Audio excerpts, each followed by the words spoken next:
Hello everyone, Xeno What If here.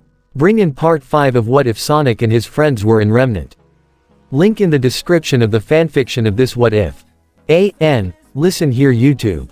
I do not own anything and this is not a scam. Investigations and discoveries. All 4 teams had agreed to meet up in the dorm room that Team Sonic would be occupying during their stay at Beacon once the classes ended for the students. They and Team Dark were already inside, along with most of JNPR. John was about to enter with the rest of his team when he noticed Weiss coming down the hallway. Oh, hey Weiss. He leaned against the wall, trying to act cool. Fancy seeing you here. This is where we agreed to meet up after class. She reminded. Right, so you doing anything later? John asked. Cause I was thinking, once we're done with this thing, maybe we could. No, Weiss interrupted. Why you didn't even know what I was going to say. John stated. You were going to ask me to a dinner and/or movie, but I'm not interested. Weiss told him, we have an important job and Sonic and the others expect our full support, so focus on that. Well yeah, of course I will. He quickly said, I'm just saying that maybe once we're done. Not interested, she repeated before walking past him and entering the dorm, causing John to lightly bang his own head against the wall in defeat before entering the room soon after. Alright, is everyone here?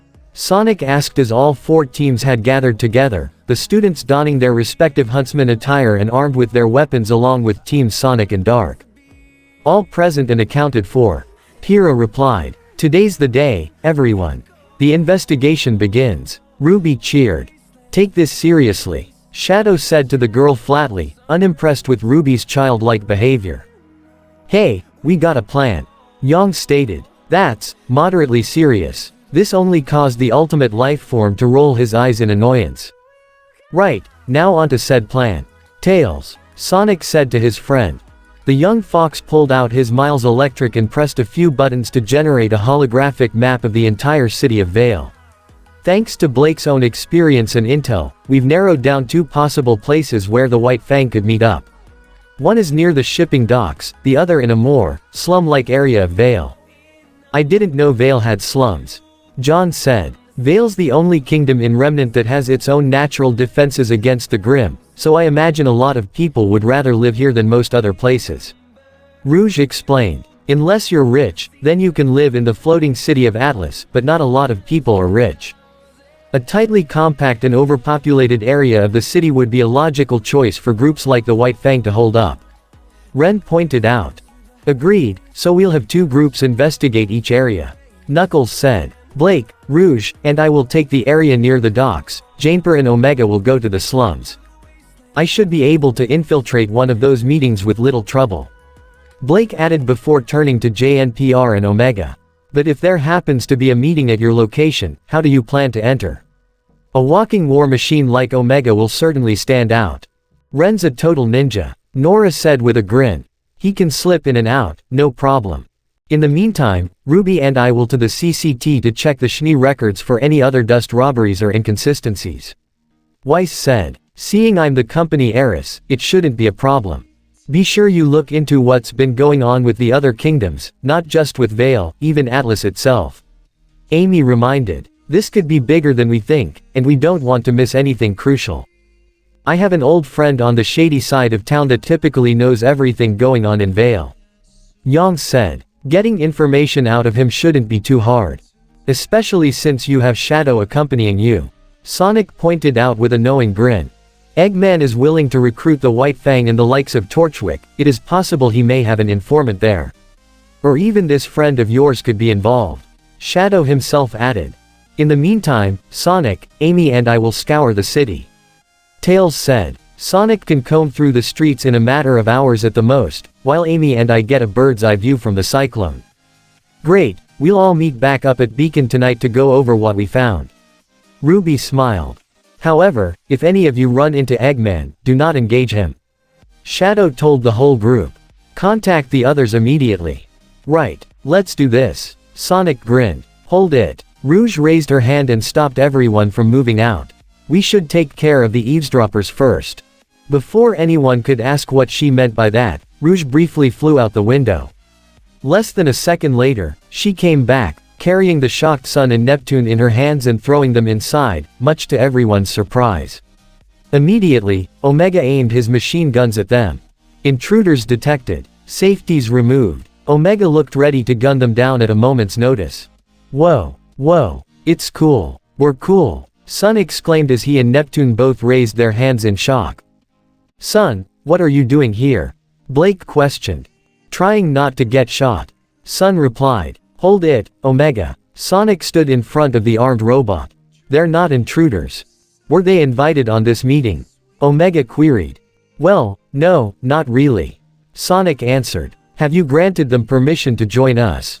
Omega queried again. Technically no, but, Sonic replied with a wince. Then they are intruders by definition. Omega insisted.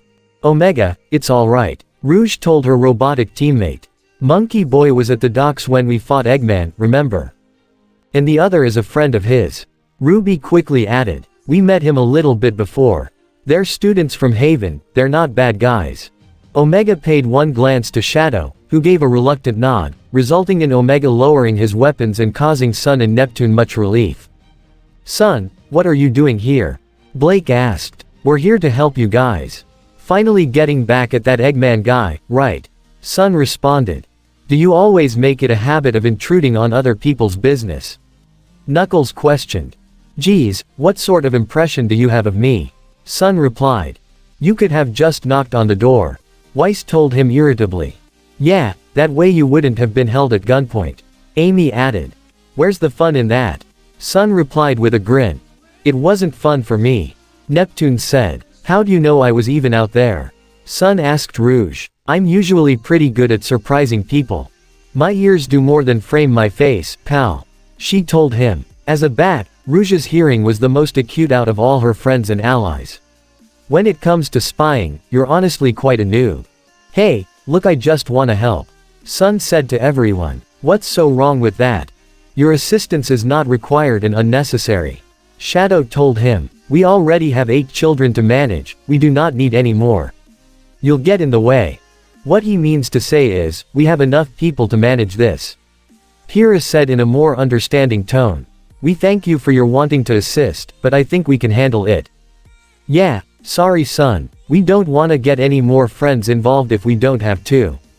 RWBY added. This can get pretty dangerous. Sun gave a slight scoff. That's dumb, you should always get friends involved. That's why I brought Neptune. And we're pretty dangerous ourselves. Neptune added. Do you want your friend's blood on your hands? Shadow questioned toward the monkey Faunus. Man, this guy's more dark and gloomy than you. Sun said to Blake before looking toward the rest of the group. Look, I promise we won't get in the way. We got a big bad guy that needs to be stopped and we can help you, what's wrong with having some backup? Sonic. Tails looked toward the blue hedgehog who had yet to say anything on this regard. While Sonic always supported the idea of having his friends help him, he also didn't want to get any more people in danger if he could help it, especially when it came to Eggman. Though he did see Sun fight at the docks, he hadn't seen Neptune in action. But at the same time, he saw a bit of himself in Sun, particularly when he was a bit younger and more arrogant, but also earnest. So, even if they said no, they'd probably get involved either way. Can you guys work with us? Sonic asked the pair. As in, can you communicate and follow our lead? I think we can manage. Sun said. Alright, you're in. Sonic accepted with a nod. Yes. Sun pumped his fist. However, if that is the case, what we told them also applies to you. Shadow stepped up, briefly gesturing to RWBY and JNPR. If you can't keep up or get in the way, you're out. No arguments. Agreed. We do not need dead weight. Omega added. Fine. Sun rolled his eyes. Killjoy. Does this change the plan? Knuckles asked. No, just 2 extra players. RWBY said. Sun will go with Blake, Knuckles, and Rouge, Neptune will go with Yang and Shadow. Everyone good, she said as she literally pushed Neptune toward her older sister, who winked at Weiss as he passed by her. Actually RWBY, why don't you go with Yang and Shadow? Weiss suggested. She is your sister. But Weiss, who would go with you then? RWBY asked. Well, I guess Neptune could come with me. Weiss answered, trying to act coy. Maybe I could come with you instead. John stepped up. I mean, I'm more familiar with Beacon than a transfer student, so. We are not altering this plan simply because you all cannot keep your hormones in check. Shadow asserted, ending any and all arguments, while also causing Weiss, John, Neptune, and Pyrrha, for some reason, to blush in embarrassment, while Nora, Young, and Rouge struggled to keep themselves from laughing at that remark. Well, that settles that. Let's get going, Sonic said, getting everyone back on track. After the group split off into their respective teams, RWBY and Weiss went to the tallest building on the entire campus, the Cross-Continental Transit Tower. Already, RWBY was geeking out at it. Wow, I forget how big the transit tower looks up close. You should see the one in Atlas, Weiss said with a hint of pride. That was the first one, right? RWBY asked. Correct, Weiss confirmed. Atlas developed the cross-continental transit system to allow the four kingdoms to communicate with one another. It was their gift to the world after the Great War. Ooh, look at me. My name is Weiss, I know facts. I'm rich, RWBY teased, putting on an impression of Weiss while snickering, much to the heiress' irritation. Don't be a pest. Besides, the only reason we're here is because you like the tower so much. Weiss reminded. We could have just as easily made a call from the library. I know, but it's so cool. RWBY was still geeking out. Oh, I'm gonna take a picture. She tried to pull out her scroll, but it slipped from her hands and fell to the ground. And happened to bounce at the feet of a certain girl. Ooh, you dropped this. Penny said as she picked it up and offered it back to RWBY. Penny. RWBY and Weiss both looked in surprise at seeing her again, while Penny herself looked just as shocked, clearly not expecting to run into RWBY again. Where have you been? RWBY questioned. We haven't seen you since the night at the docks. Sorry, I think you're confused. Penny gave a slight hiccup, lightly tossing the scroll back to RWBY, who caught it. I've got to go. She quickly turned around and swiftly walked away. What was that about? Weiss questioned to her partner. I don't know, but I'm going to find out. RWBY immediately went after Penny. You go make your call, I'll meet you with you later. Wait. Weiss already saw her partner was gone and gave a sigh in annoyance. RWBY was quick to catch up with her mysterious friend and stepped in front of her. Penny, where have you been? It's been weeks. There seems to be a misunderstanding. Penny insisted as she tried to walk away again. What? RWBY tried to walk alongside her and keep up. Penny, is everything okay? She didn't get an answer. Penny, please stop. RWBY quickly grabbed her friend by her wrist gently but firmly. Look, I don't know what's wrong, but you have to listen to me. That guy we fought at the docks, we think he's up to something big, something bad. I need you to tell me why you just left that night. Please, as a friend. Penny gave a small and defeated sigh, briefly looking around before speaking to RWBY in a slight whisper. It isn't safe to talk here. Weiss had entered the lobby of the transmit tower and swiftly made her way to the elevator, where an automatic system greeted her. Hello. Welcome to the CCT. How may I help you? I'd like to go to the communications room, please. Weiss requested. Absolutely. Could you place your scroll on the terminal to verify your identity? She placed her scroll on the terminal as instructed, where it was quickly scanned. Perfect. Thank you, Miss Schnee. As the elevator ascended, Weiss began to think a bit about what Sonic and his friends talked about in regard to Eggman and his use of dust. The stuff he's been using has been more in quantity than one could expect from all those robberies conducted by Torchwick and the White Fang, which would mean that Eggman was getting his supply from somewhere else and all those robberies were a false trail. But where he was getting it from wasn't the question, it was how he was able to do it without anyone noticing. Analyzing the info on the SDC shipments should at least give them an idea. The elevator came to a stop and Weiss entered the communications room where she saw many students at several different terminals, likely talking to their friends and families abroad. Weiss then walked to the front desk where a holographic AI resembling a woman greeted her. Welcome to the Beacon Cross-Continental Transmit Center. How may I help you? I need to make a call to Schnee Company World Headquarters in Atlas. Weiss said. Absolutely. If you could head over to Terminal 3, I'll patch you through. Thank you. Weiss went directly toward the assigned terminal and sat down. She took a deep breath, hoping that it would not be her father that greets her. There was no way he'd help with something like this. She was glad to see the screen light up and that it was only a receptionist. "Thank you for calling the Atlas." "Oh. Miss Schnee. Good afternoon. Would you like me to patch you through to your father? I think your sister, Winter, might be here as well." "No thank you. I was actually wondering if you could find some files for me. I've compiled a short list." Weiss placed her scroll in the terminal and allowed the information to be transmitted, which the receptionist began to receive. "I see. If you don't mind, what may I ask is this for?" Weiss looked around briefly to make sure nobody would overhear her. "Do not tell anybody about this, but I believe there is something dangerous going on. I need those files to see if it's affecting our company. Wouldn't it make more sense to get in touch with your father, then?" "Not unless I know with certainty," Weiss said. "I don't want to trouble anyone if there's nothing going on, which is why I insist you keep this amicable." "Very well then. The data is being transferred to your scroll now. Thank you for your help." Weiss smiled. "Now please, let's keep it between us. Like I said, I don't want to cause a fuss if this turns out to be false." "If that's what you want." The receptionist signed off as Weiss took her scroll with all the accessed files. Hopefully with this, they can get to the bottom of whatever it is that Eggman is up to and stop him. But she doubted it would all go so smoothly. Meanwhile, Sonic had scoured most of the populated area of Vale several times. It was no issue with his normal speed. He moved at a speed that was fast enough so that most people wouldn't notice him and just dismiss his passing as a gust of wind, but also at a pace that allowed him to catch details of anything that could be suspicious. But so far, he had found nothing. At the same time, Tails' Cyclone flew in a similar search pattern, with Amy in the backseat looking out with a pair of binoculars. The young fox piloting the plane used his hooked-up Miles Electric to scan for radio signals that could be between members of the White Fang, Eggman, or anything else related.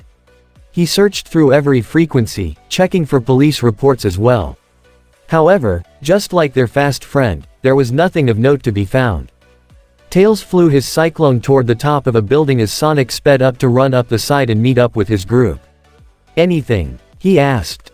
"Nope. Nothing from the sky," Amy reported. "Couldn't find anything with radio signals either." Tails added. "Yeah, I found zilch, too," Sonic said. "Guess Eggman's probably got his base outside of Vale. Should have known it wouldn't be so easy.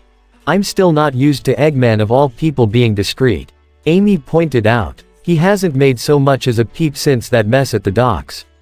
Which means he's probably planning something big, and we don't know what it is." Tails said. "Let's hope the others are having better luck than we are."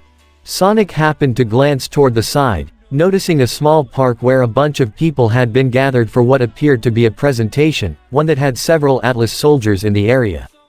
"Hey, what's going on over there?" Meanwhile, Ruby had met up with Penny at a cafe in the same general area and the two had proceeded to walk down the street and talk. "I wish I could help you, Ruby. But I don't know anything about this Dr. Eggman," Penny confessed. "Well, why did you leave that night?" Ruby asked. "You said you had to go home, but we hadn't seen you since. Did something bad happen?" "Oh no, nothing like that," Penny quickly responded. "You know that I am from Atlas, but I've never been to another kingdom before. My father asked me not to venture out too far, but, oh, you have to understand, my father loves me very much, he just worries a lot." "Hey, believe me, I know the feeling."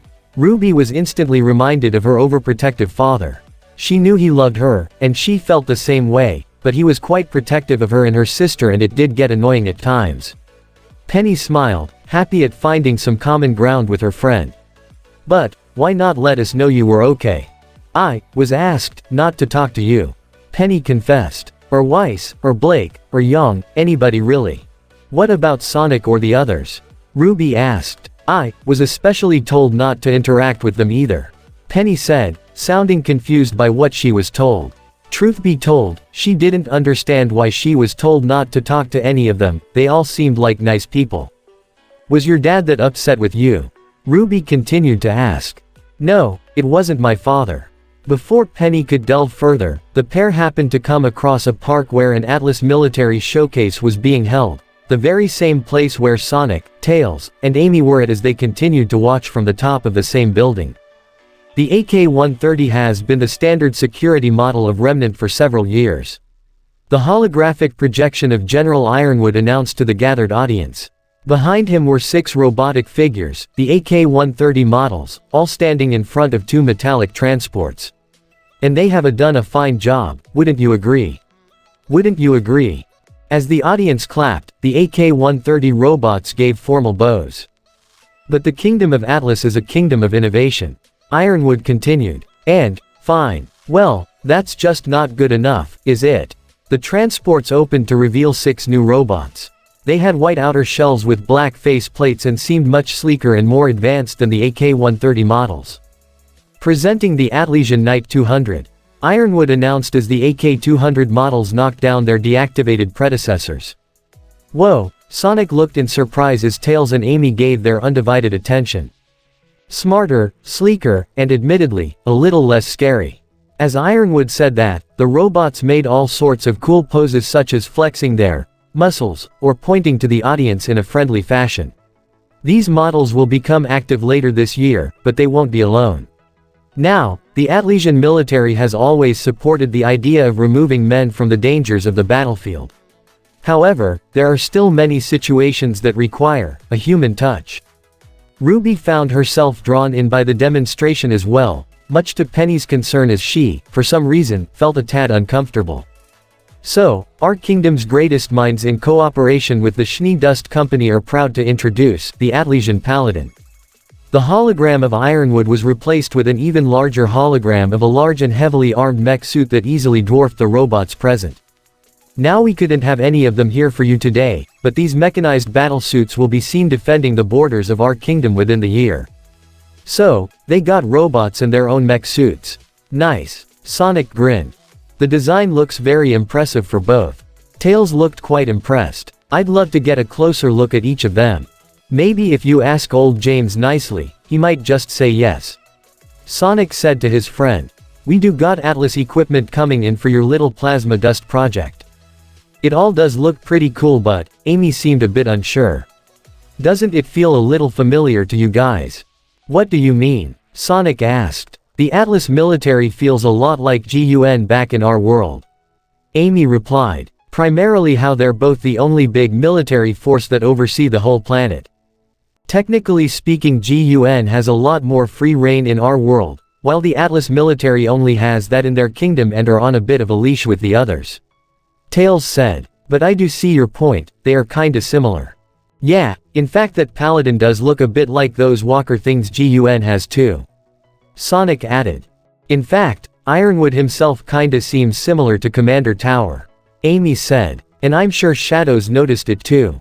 Tower may have been a bit hard-headed in the past, but he's come around a long way since the Black Arms invasion. Sonic pointed out. And even if Ironwood is pretty strict, he does seem like a good guy too. I didn't say he was bad, just that he might be a bit difficult to cooperate with. Amy said. Well, guess we'll just have to stay on his good side. Sonic commented. Yeah, Tails glanced off slightly and spotted something that caught his attention. Hey, RWBY's here and, wait, is that Penny? Huh. Sonic and Amy both looked in the direction Tails pointed out and saw that it was indeed RWBY and Penny on the streets, observing the show themselves. Right as they said that, 2 of the Atlesian soldiers in the demonstration had noticed the girl's presence too. Penny then made a run for it, with RWBY right behind her, causing the soldiers to run after them. What's going on? Amy questioned. I don't know, but I'm gonna find out. Sonic ran across the rooftops to try and catch up. Amy ran after him as well. Tails quickly pulled out a control device for the cyclone and pressed the button to engage the cloaking so nobody would spot it. They would come back for it later. He then flew after Sonic and Amy. Penny had run through an alleyway with RWBY trying to catch up, and the soldiers not far behind as they saw the 2 crossing a street, all the while Sonic, Amy, and Tails followed from the rooftops.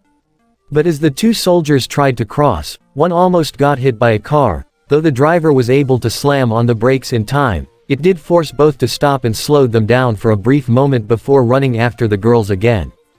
As RWBY continued to follow Penny, she noticed a wooden platform with several boxes on top of it. Acting quickly, she drew crescent rows and sliced at the legs, causing the whole thing to tumble over and block the soldiers' way. RWBY saw that Penny was getting further and further away, and used her semblance to pick up her speed, running along the walls before grabbing onto Penny. This way, she shot straight down one path with petal burst, moving as fast as she could. Sonic, Tails, and Amy were still able to keep up easily enough on the rooftops above them.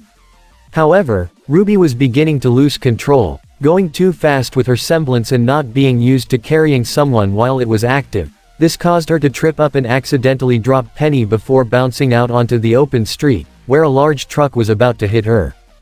RWBY. Sonic was about to speed down and pull her out of the way. Only for Penny to beat him to it as she pushed RWBY out of the way, and stopped the truck with her bare hands. The truck lifted up slightly and pushed Penny down, breaking the street underneath her from all the force and momentum, but Penny seemed completely uninjured. Nobody had expected that. Sonic, Tails, and Amy both looked nothing short of shocked at what just happened, especially RWBY. "Penny, are you okay?" she urgently asked the driver inside, who gave a brief but shocked nod. Penny backed away slightly, looking around to see that the whole event drew a crowd, all the people looking shocked and concerned. This was the very opposite of what she had been told to do. Feeling confused and frightened, Penny ran away, pushing past RWBY as she ran into the alleyway they came from. She didn't get a chance to get very far as Sonic quickly appeared in front of her. "Hey, Penny, are you okay?" he asked with concern. She was about to run off in another direction, only for Tails to fly in while carrying Amy and land in front of her. "Penny, it's okay, we're not trying to hurt you," Tails tried to assure her. This was going against what she was told. She knew she already violated her orders when she spoke with RWBY, but now she was being talked to by three of the very individuals she was given explicit instructions not to interact with, which made her even more confused and nervous. "Penny, please, what is going on?" RWBY questioned as she appeared as well. "Why are you running? Why did you do that? Was that your semblance? Some kind of super strength?" Amy asked. No, I don't have a semblance," Penny revealed, but quickly covered her own mouth in shock. "What? You don't have a semblance?" RWBY exclaimed. "But, you stopped a speeding truck with your bare hands. And you don't even seem hurt," Tails stated. "How? Why?" Penny was looking more and more stressed by the second. She looked like she was about to have an emotional breakdown, when Sonic appeared in between her and the rest of their friends. Okay, let's calm down." The blue hedgehog tried to diffuse any sort of tension as he spoke calmly and patiently before turning to the strange girl. "Look, Penny, we're not trying to scare you or anything. We're just concerned. I don't know what's going on, but if you're upset about something, then we can help you. We want to help you, but we can't do that if we don't know what's going on." No, Penny looked away, feeling scared and ashamed. "You wouldn't understand. Try us," Sonic said. "We've seen some pretty crazy things in the past. I'm sure that whatever's going on with you, we can handle it." He slowly but confidently walked up toward her and put a hand on her shoulder. "Look, I promise you can trust us. We're friends after all. You're my friend, you're all my friends, you all promise that you're my friends." Penny looked toward all four of them. "Promise," Sonic assured. "Absolutely." Tails nodded. "Totally." Amy smiled in assuring fashion. "We're your friends, Penny. We promise." RWBY also promised. Seeing the smiles and looks of understand in each of their eyes, Penny decided to trust them. I'm not a real girl." She showed them her hands, the ones she used to stop the truck, showing that pieces of the skin were torn off, and revealing metallic parts underneath. RWBY looked in honest shock, and while Sonic, Tails, and Amy were surprised, it didn't seem as big as one would expect. "You're an android?" Tails asked. "Yes," Penny confirmed. "I'm the world's first synthetic person capable of generating an aura." "You have aura?" Tails looked in surprise before a smile formed on his face. "That's amazing." Penny did not expect to hear that. "Really?" Tails took her hands and got a good look at her. "Your skin is synthetic but it feels so real, all around a metal endoskeleton, and it doesn't even seem the least bit damaged. On first glance, it looks far more advanced than what we saw with those other Atlas robots. What powers you?" I have my own system of cores that run on a flowing system of dust, very similar to how blood flows through the veins and organs of people," Penny explained. "So your design was modeled after a human's biosystem. Incredible." Tails beamed. I'd love to know more. Wait, she heard Sonic chucklingly slightly. That's what you're so nervous about. You're a robot and what, you thought we'd freak out or something? So, you're made out of metal, what's that gotta do with anything? Sonic asked with a shrug. They're right, Penny. RWBY walked up and gently took her hands. You said you have aura, right? So, you have a soul. Just because you're made out of nuts and bolts instead of squishy guts doesn't make you any less real than us. And it's not just your aura. I can see it in your eyes. Amy smiled as well. I see the eyes of an innocent girl who just wants friends, and you got M.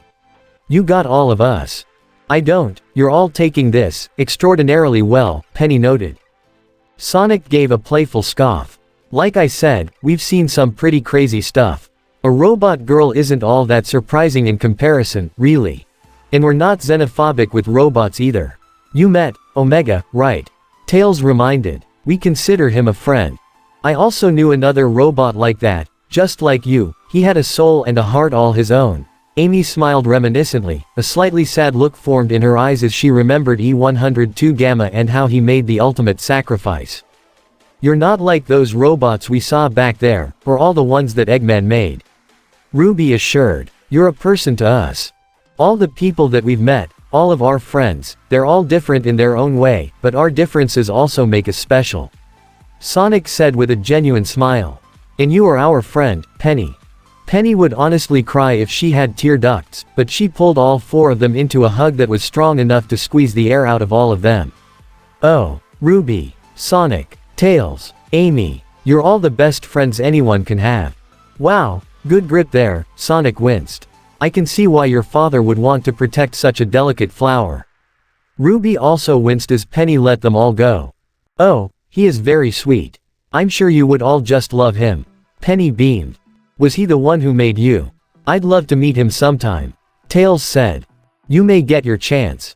Mr. Ironwood is bringing him over with some special materials from Atlas.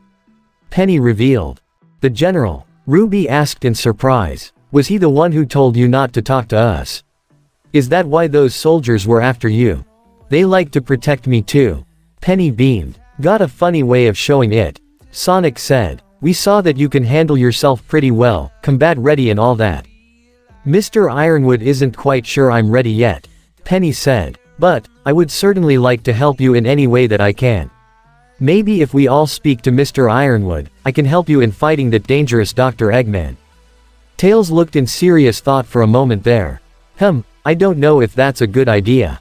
Why not? RWBY asked. Think about it, this is Eggman we're talking about. Tails explained. If he learned what Penny was, what she can do, an android capable of generating her own aura. What's to stop him from kidnapping her and trying to replicate her design and abilities for his badnik army? Without any regard for Penny's own well-being. Amy understood, as did Sonic. They knew that if Eggman had the chance, he'd probably tear Penny apart to understand her secrets. Yeah, you're probably right.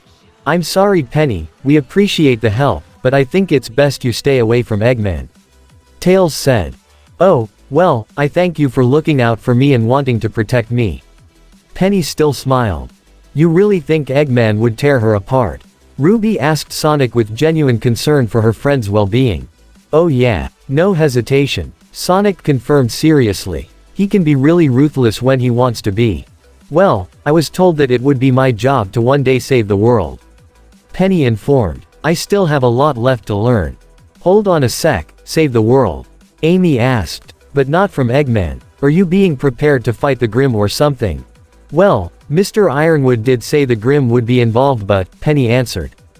They're not what he was talking about. Sonic figured out, sharing a knowing glance with Tails. Penny, did Ironwood say who or what you'd be saving the world from? Like, did he give a name or anything? No, just that there is a threat to the world and, it'll be my job to one day confront it. Penny said. Before the conversation could continue any further, they heard the voices of incoming soldiers. Check down here. You have to go. Penny quickly told them, not wanting them to get into any trouble. Got it. See y'all later. Sonic understood as he picked up RWBY and ran up the side of one building while Tails picked up Amy and flew up after him. All four landed on a rooftop and hid behind the parapet, out of sight from the arriving soldiers. They heard Penny talking with the soldiers and making up an excuse that she was all alone, which the soldiers seemed to buy as they escorted her away. "Well, that was something," Sonic commented. "That's putting it mildly," Amy added.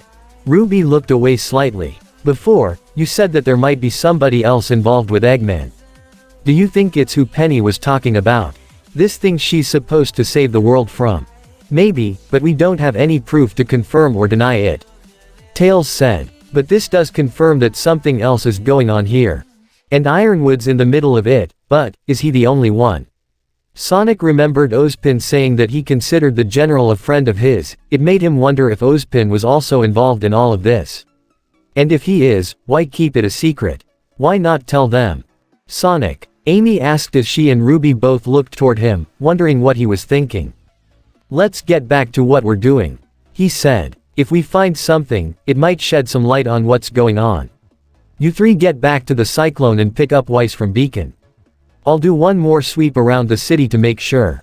"Got it." Ruby nodded as they split off. It was getting dark outside as Shadow followed Yang on her motorcycle, Bumblebee, toward their intended destination with Neptune hanging onto the blonde. They came to a stop quickly enough. "Is this it?" Shadow asked. "Yep. Junior here owns the club and pretty much knows everything going on in the dark side of Vale," Yang answered. "Every city has an underworld," Shadow commented. "Well, aren't you just all sunshine and rainbows?" Yang told the black hedgehog, who ignored her. "So, how do you know this guy?" Neptune asked Yang. "I needed some help looking for a certain someone." She looked away slightly before getting back on track. "Don't worry, he won't bite.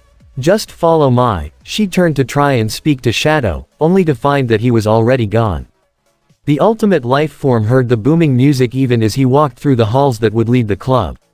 When he got to the door, he found it blocked by several mob-dressed men in suits with red sunglasses. "No visitors allowed tonight. Step aside," Shadow told them. "I won't tell you again."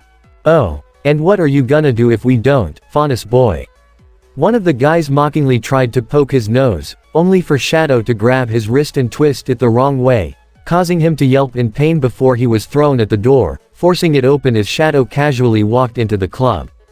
The bright lights and loud rave music were of little interest to Shadow as he walked through the club. All the armed and suited men looked at him suspiciously with glares, as well as two teenage girls dressed in flamboyant red and white dresses as they looked ready to strike him at a moment's notice.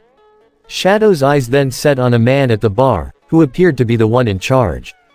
"Junior Shang, I'd like a word." Suddenly, all the goons in the club surrounded him and aimed all their guns at him. There were more than a dozen and seemed ready to gun him down at a moment's notice. The man at the bar, now identified as Junior, gave a laugh as the two girls walked closer to the bar with crossed arms. "You gotta learn some manners, pal. But I think I can let you off easy if you just apologize, so what do you say?" In direct response, Shadow swiftly moved and delivered rapid punches and kicks with his speed toward all the armed goons surrounding him, sending them flying and crashing all over the club, in a matter of seconds, much to Junior's shock. "Melanie, I think this one needs more than a lesson in manners," the girl in red said to her twin sister. "He needs to be taught discipline, Miltia." The girl in white agreed as they drew their respective weapons. Both girls leapt towards Shadow, Melanie having bladed heels, while Miltia wielded a pair of claws on her hands. But as they came in, Shadow vanished in a flash, causing their weapons to clash with each other, much to the twins' shock. This left them open for Shadow to appear above them, grab them by the back of their heads and slam them into the ground before throwing them at the DJ, dressed in a neon black and red bear costume, crashing through the equipment and halting the music. Junior had reached into a compartment in his bar and pulled out a rocket launcher, but Shadow had already appeared to snatch it from his hands and throw it away before grabbing Junior by his head and slamming his face into a shot glass on the bar. "I have questions, and you will answer them. Your honesty is a given," Shadow told him, pressing Junior's face harder into the bar. Who do you think you are, pal?" Junior grunted as he was unable to escape Shadow's grip. "Someone you really don't want to screw around with." Yang walked into the club with Neptune beside her. She looked around briefly at the damage done and all the goons that had been beaten up, including the Malachite twins. "Damn, that was faster than when I last trashed this joint." "You!" Junior shouted. "Hey Junior, miss me?" Yang waved in a friendly fashion. Meanwhile, Omega and JNPR had arrived at the designated slums of Vale, and it did appear to meet that description. While this area wasn't as run down or on the verge of collapsing as one would think when the word slum comes to mind, it didn't appear to be as well kept as the rest of the city either. A lot of the buildings were much smaller and more compact, and the area itself was significantly more crowded with people of both human and faunus race sitting and standing on the streets next to their small living conditions. One goat faunus man was drinking a bottle of whisker as Omega approached him. Query, have any White Fang agents been spotted in this area? What, you think just because I'm a faunus I'm with those freaks? Go back to the auto shop you piece of Atlas trash. He threw the bottle at Omega, which shattered upon impact. Omega simply ignored him and moved on, while Pyrrha and Ren asked around as well, but got similar responses. Vale always seemed like such a nice place, John said with Nora right beside him. I didn't think they'd have something like this. Well, you heard what the guys said. A lot of people would want to live in this kingdom with natural borders and good climate. Nora said before looking away and spoke with a hint of disdain in her voice. Unless you're rich and are safe and cozy up in Atlas. But not everyone has that luxury. Nora, are you okay? John asked with concern. Oh what? You're worried I'm not shouting any cool catchphrases, or just smashing stuff with my hammer or putting on a smile? Nora replied in a tone that was harsher than she meant. I'm a lot more than just smashing stuff, ya know. John backed away in surprise. Sorry, it's just, you're not in the best of moods and I thought, sorry. I'll just shut up now. He looked down, wondering if he had said something he shouldn't have. Nora calmed down a bit. John, no, I'm sorry. I shouldn't have lashed out at you. It's not your fault. Is something wrong? He asked. The pink-clad girl gave a small sigh before explaining. I grew up in places like this. When I was just a kid, my mom abandoned me during a grim attack. John looked in surprise at that as Nora continued. I ended up in Kuroyuri, a village in Mistral. I was an orphan, all alone, trying to get my hands on whatever scraps I could just to eat and survive the day. Other kids would come up and pick on me, throwing stuff at me for being dirty and different. But Ren didn't. Kuroyuri was his home, he stood up for me, that's how I met him. But not long after that, the Grim attacked there too. Ren's dad was a hunter, he tried to fight off the Grim while telling Ren to hide. The two of us hid underneath a building and we were the only ones that made it out. Nora shivered at that memory, still hearing the screams and roars of the Grim, all the while John looked in a mixture of shock and sympathy. The only reason we even survived that was because Ren unlocked his semblance. Nora continued. It basically hides negative emotions and makes us invisible to the Grim. After that, the two of us just left what was left of that village. Just you two. So, what happened? Who took care of you? John asked. Nobody. Nora shook her head. It was just us. We grew up together, bouncing from place to place, nobody took us in, at most a few people just handed us scraps of food. Orphans were pretty common in Mistral, up to the point nobody big really cared. Seeing them every day was no different than watching the sun rise or set. Nora, John had no idea what to say to any of that. That's also the reason the two of us wanted to become huntsmen. So that there wouldn't be any more orphans, so that people and kids wouldn't have to go through the same kind of thing we did. Nora said, clenching her fists with determination. I know just two more huntsmen might not make that much of a difference in the grand scheme of things or whatever, but if I can save at least one family, keep another little kid from losing his parents, that's enough for me. In that moment, John had a newfound respect for Nora, but at the same time, his own self-respect dropped significantly. He wanted to become a huntsman because he wanted to be a hero, somebody amazing like his dad and all his ancestors. But Nora and Ren both went through hell and at such early ages, but they were able to bounce back and use that as determination to make themselves stronger. They didn't become huntsmen for all the glory, they did it to protect people. This is not a game. It's not about your need for glory, it's not about you at all. It's about them. Once again, Shadow's words echoed in his mind. And after hearing Nora's story, it gave him a new sense of clarity. That's right, this isn't about me. John felt to himself. Becoming a huntsman is about protecting those who can't protect themselves. That's what the rest of my team is doing, and that's exactly what I'm going to do too. Hey Nora, he got her attention. I'm sorry you and Ren went through all that, I had no idea. I can't imagine what that's like. But, I will say this, if you need anything at all, even if it's just somebody to talk to, I'm here. I'm your leader and your friend, and I've got your back. All your backs. She smiled as she wrapped her arms around John in a surprise hug. Thank you, John. You're a good friend. He smiled as he hugged her back. But just a friend, don't get any funny ideas. She joked. John laughed as they let go. Don't worry, as awesome as you are, you're not my type either. He playfully and lightly punched her in the arm, and she did the same a bit harder with a grin, which ended up knocking John down, but both just laughed anyway. Meanwhile, Omega, Ren, and Pyrrha kept asking around, but none of the people they spoke with seemed to have any leads. Thank you, anyway. Pyrrha nodded politely as they continued along the way. It does not appear the White Fang are here. Ren noted. I am also not detecting any badnik signals. Eggman is not at this location. Omega revealed. Omega, can I ask you something? Pyrrha asked. State your query. The robot accepted. You were built by Eggman, right? She asked. Affirmative. Omega confirmed. And yet, you not only stand against him, but you also fight alongside his enemies. May I ask the reason for it? Pyrrha requested. I am the last of the E100 series. Omega began. This line of units were programmed with their own artificial intelligence, making us far superior to the drones of Eggman's badnik horde. Our original intent was to serve as commanding units and direct Eggman's army. However, one of these units, E102 Gamma, had gone rogue. His intelligence had evolved and he sought to do the same to the other E100 units. They resisted, Gamma had destroyed them, at the cost of himself. So, you were not the first to rebel against Eggman. Ren noted. That is correct. Omega confirmed. I was completed shortly after that incident and around the time Shadow had made his own appearance. After averting a cataclysm that would have destroyed our world, Shadow had been captured by Eggman and placed in suspended animation. Eggman had assigned me to guard him and prevent his awakening. I would later learn that I too was imprisoned, out of fear that I would rebel as Gamma had. Rouge had infiltrated the facility and freed Shadow, as well as myself.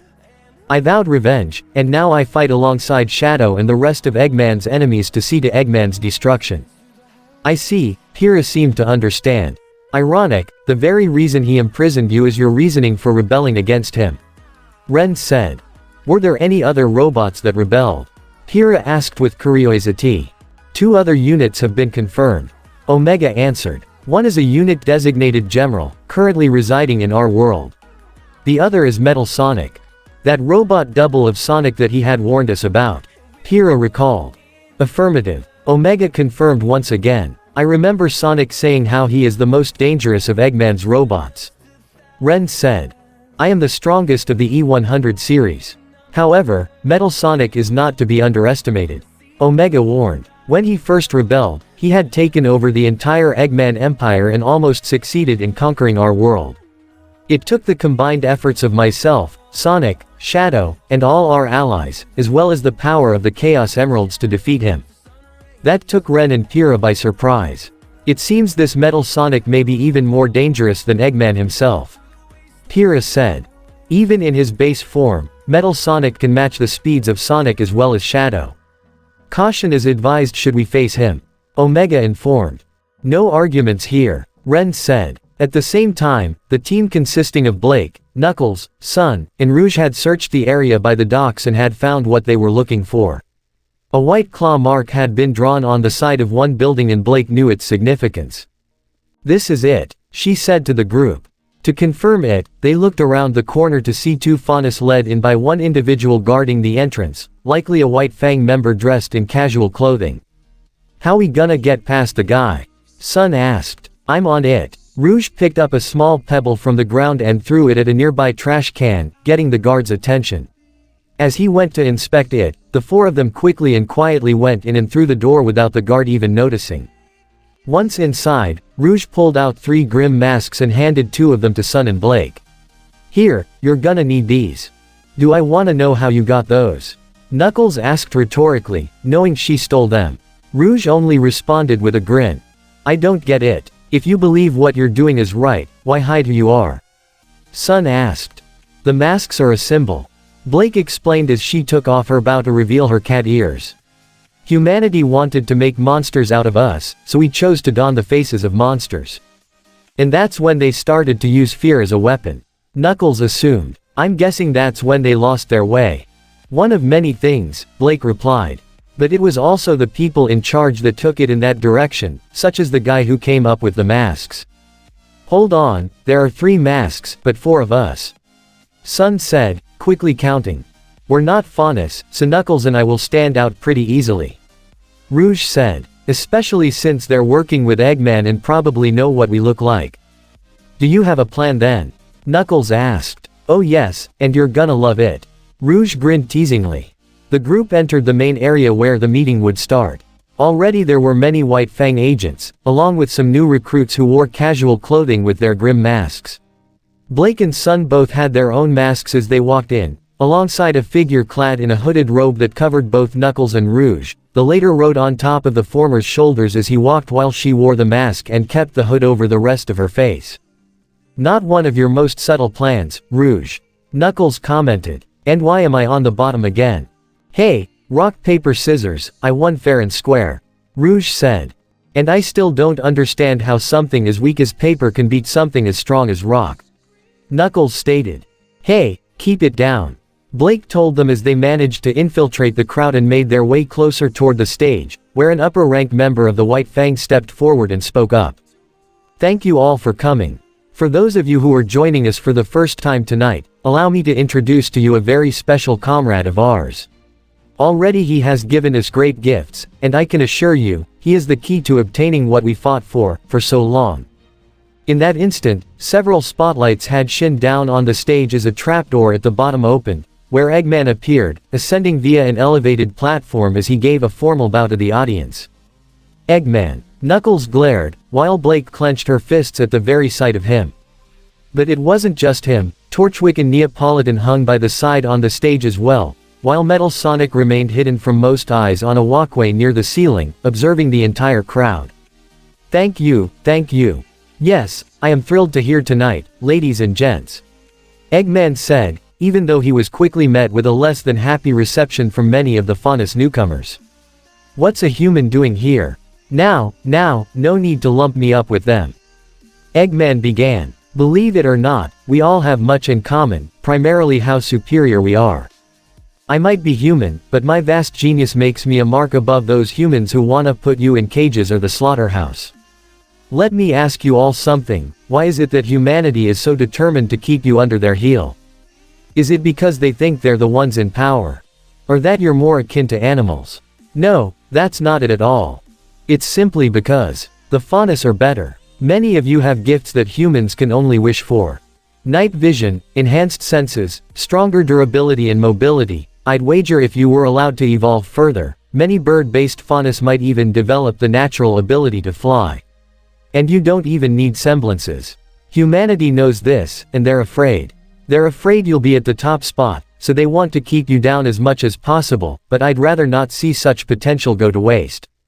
Is he going somewhere with this? Sun whispered to Rouge. He just loves to hear himself talk, but bear with it. He'll reveal his grand scheme soon enough. She replied. Allow me to properly introduce myself for those who don't know me. I am Dr. Eggman, leader of the glorious Eggman Empire. I know that it might not seem much right now, but I can promise, soon everyone will be talking about it. Specifically how the Eggman Empire will completely turn Remnant upside down. Uproot the current hierarchy and system that has kept you down under for so long, and as it so happens, the White Fang and the Faunus as a whole, all have a place in it. How long have you all been suffering under humankind? How much have they taken from you? Not just your belongings or even homes.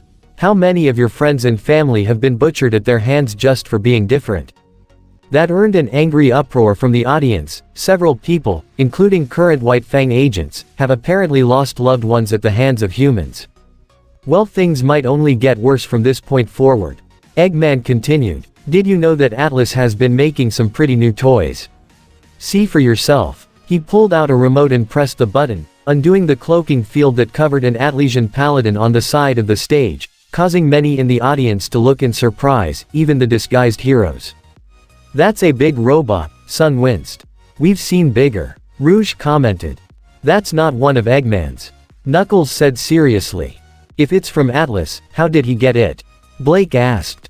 Eggman then continued his speech. "This Atlesian paladin here is the newest line of defense against the Grimm, developed by Atlas and the Schnee Dust Company." The mention of the SDC drew an uproar of boos and hate slang from many faunus present. "I know, right? Those rich snobs who think they're running the world just because they live in a floating city. You all know how badly they want your kind gone, having enslaved the faunus for their workforce. That being said, how long until these paladins start changing their targets from the Grimm, and toward all of you? How long until Atlas and the SDC decide, hey, let's just kill 'em all, and decide to wipe your kind off the face of the planet?" That earned even louder boos from the audience. Well, as the old saying goes, time to fight fire with fire. Or in this case, an even stronger fire. You think this little Atlas trinket is impressive? Get a load of this. In a much more dramatic fashion, Eggman pointed his remote and deactivated a second cloaking field, revealing an even larger machine that easily dwarfed the paladin, standing twice or even 3 times its own size. It appeared to be a large metallic bird-dragon hybrid, with massive mechanical wings folded downward around its armored body and a long tail. The cockpit was inside the head with guns built into the jaw. "Behold, the Egg Wyvern," Eggman announced as the audience looked in awe before cheering in amazement. "Bigger robot, much bigger." Sun winced. "This is more serious than we thought." Knuckles noted. "He's already built a new mech. What makes you think this is the only one?" Rouge asked. "You think he has more?" Blake asked nervously. "I'd be surprised if he didn't." Knuckles replied. "As you can see, this beauty is far superior than anything those noobs in Atlas could develop." Eggman began. "And this is only a taste. Come to the southeast and join the rest of your brothers and sisters in the White Fang and pledge your allegiance to the Eggman Empire, and you'll have access to advanced weapons just like this. With these at your fingertips, I can promise that within a year or 2 at the most, your kind will be the ones standing at the top with me." The audience was already cheering for him. Lions don't feel guilty when they kill gazelles, wolves don't mourn when they kill rabbits, sharks don't get sad when they feast upon their aquatic prey. The time has come for the faunus to rise as the apex predators of Remnant, even superior to the Grimm. The audience cheered as loudly as they could, already wanting to sign up and drawn in by Eggman's speech, charisma, and empty promises. "Gotta admit, he gives one hell of a speech," Torchwick commented from the back. "But I could have probably done better," he said as Neo nodded in agreement. "They totally bought it. Hook, line, and sinker," Rouge said, sounding unsurprised. "He doesn't care about the faunus. He just wants to use them." Blake clenched her fists so tight, that her knuckles were beginning to turn white. But Knuckles quickly reached out to gently but firmly grab her wrist. "We can't start a scene here. We need to leave and contact Sonic," the red echidna told her. "Yeah, that's a good idea," Sun agreed. However, unbeknownst to any of them, Metal Sonic had looked down toward the audience and spotted the area where the heroes were hidden in. He couldn't see anyone under the robe, but he did recognize the long black hair and cat ears. Does he normally do this?" Neptune asked as he and Yang were outside the club building, looking straight up at what was unfolding in front of them. "I've never seen him interrogate anyone, but it does seem to fit him," Yang commented. At the top of the fire escape that was built into the building, Shadow is standing on the uppermost platform, holding Junior over the railing by his collar with only one hand. "Dr. Eggman, the White Fang, Roman Torchwick, what do you know about any of them?" Shadow questioned. Junior looked unimpressed. "Hey, from one professional to another, if you're trying to scare somebody, pick a better spot. From this height, the fall wouldn't kill me. I'm counting on it," Shadow said before he let Junior go. The man screamed as he fell, landing on the ground legs first. A crack was heard upon impact as Junior rolled on the ground in pain. Neptune and even Yang winced at the sound. "Ouch!" Neptune cringed. Shadow teleported to the ground, walked over to the near-crippled Junior, and stomped his foot onto his right leg, causing him to groan even louder. "Talk, now. I don't know about this egg guy, okay?" Junior said in between groans. And I don't know what's going on with those animals either. Then Torchwick. Shadow demanded. Those men in your club were the same as those he used to orchestrate those dust robberies. You'd better say something, pal. Yang said as she walked up. I got no idea what this guy can do and I'm not sure you want to. I haven't seen him since then, okay. Junior answered. He paid up front, I lent him my men, most ended up either in jail or the hospital, and the rest never came back. Shadow was already aware of the first part. He personally put many of those goons in hospitalization, and Sonic's group had intercepted the others before the White Fangs started showing up. As for the rest, Torchwick or even Eggman may have killed them for being useless. So where did they go? Neptune asked, coming up and trying to act like an interrogator himself. Shadow is tempted to smack himself upside the head for hearing such a stupid question. I literally just said they never came back. Junior exclaimed but groaned as Shadow pressed down on his injured leg even harder. And that's all you know? Yes, please. I'm telling the truth. Junior quickly said, and it seemed Shadow believed him as he stepped off the near-crippled Junior and began walking away, with Yang and Neptune right behind him. Well, that was a waste of time. Yang commented. So, what's next? Neptune asked. We wait until we hear from the others. Shadow answered. At least one of them should have found something. Back away, slowly. Rouge whispered to her group, still sitting on Knuckles' shoulder. Step by step, slowly, and as quietly and carefully as possible, Blake and Sun stepped backwards along with Knuckles, trying to be as discreet as possible. That is until Metal Sonic suddenly landed in front of them, knocking away several masked Faunus, and causing the disguised heroes to stop in their tracks as all eyes were diverted to the scene. Something the matter, Metal Sonic?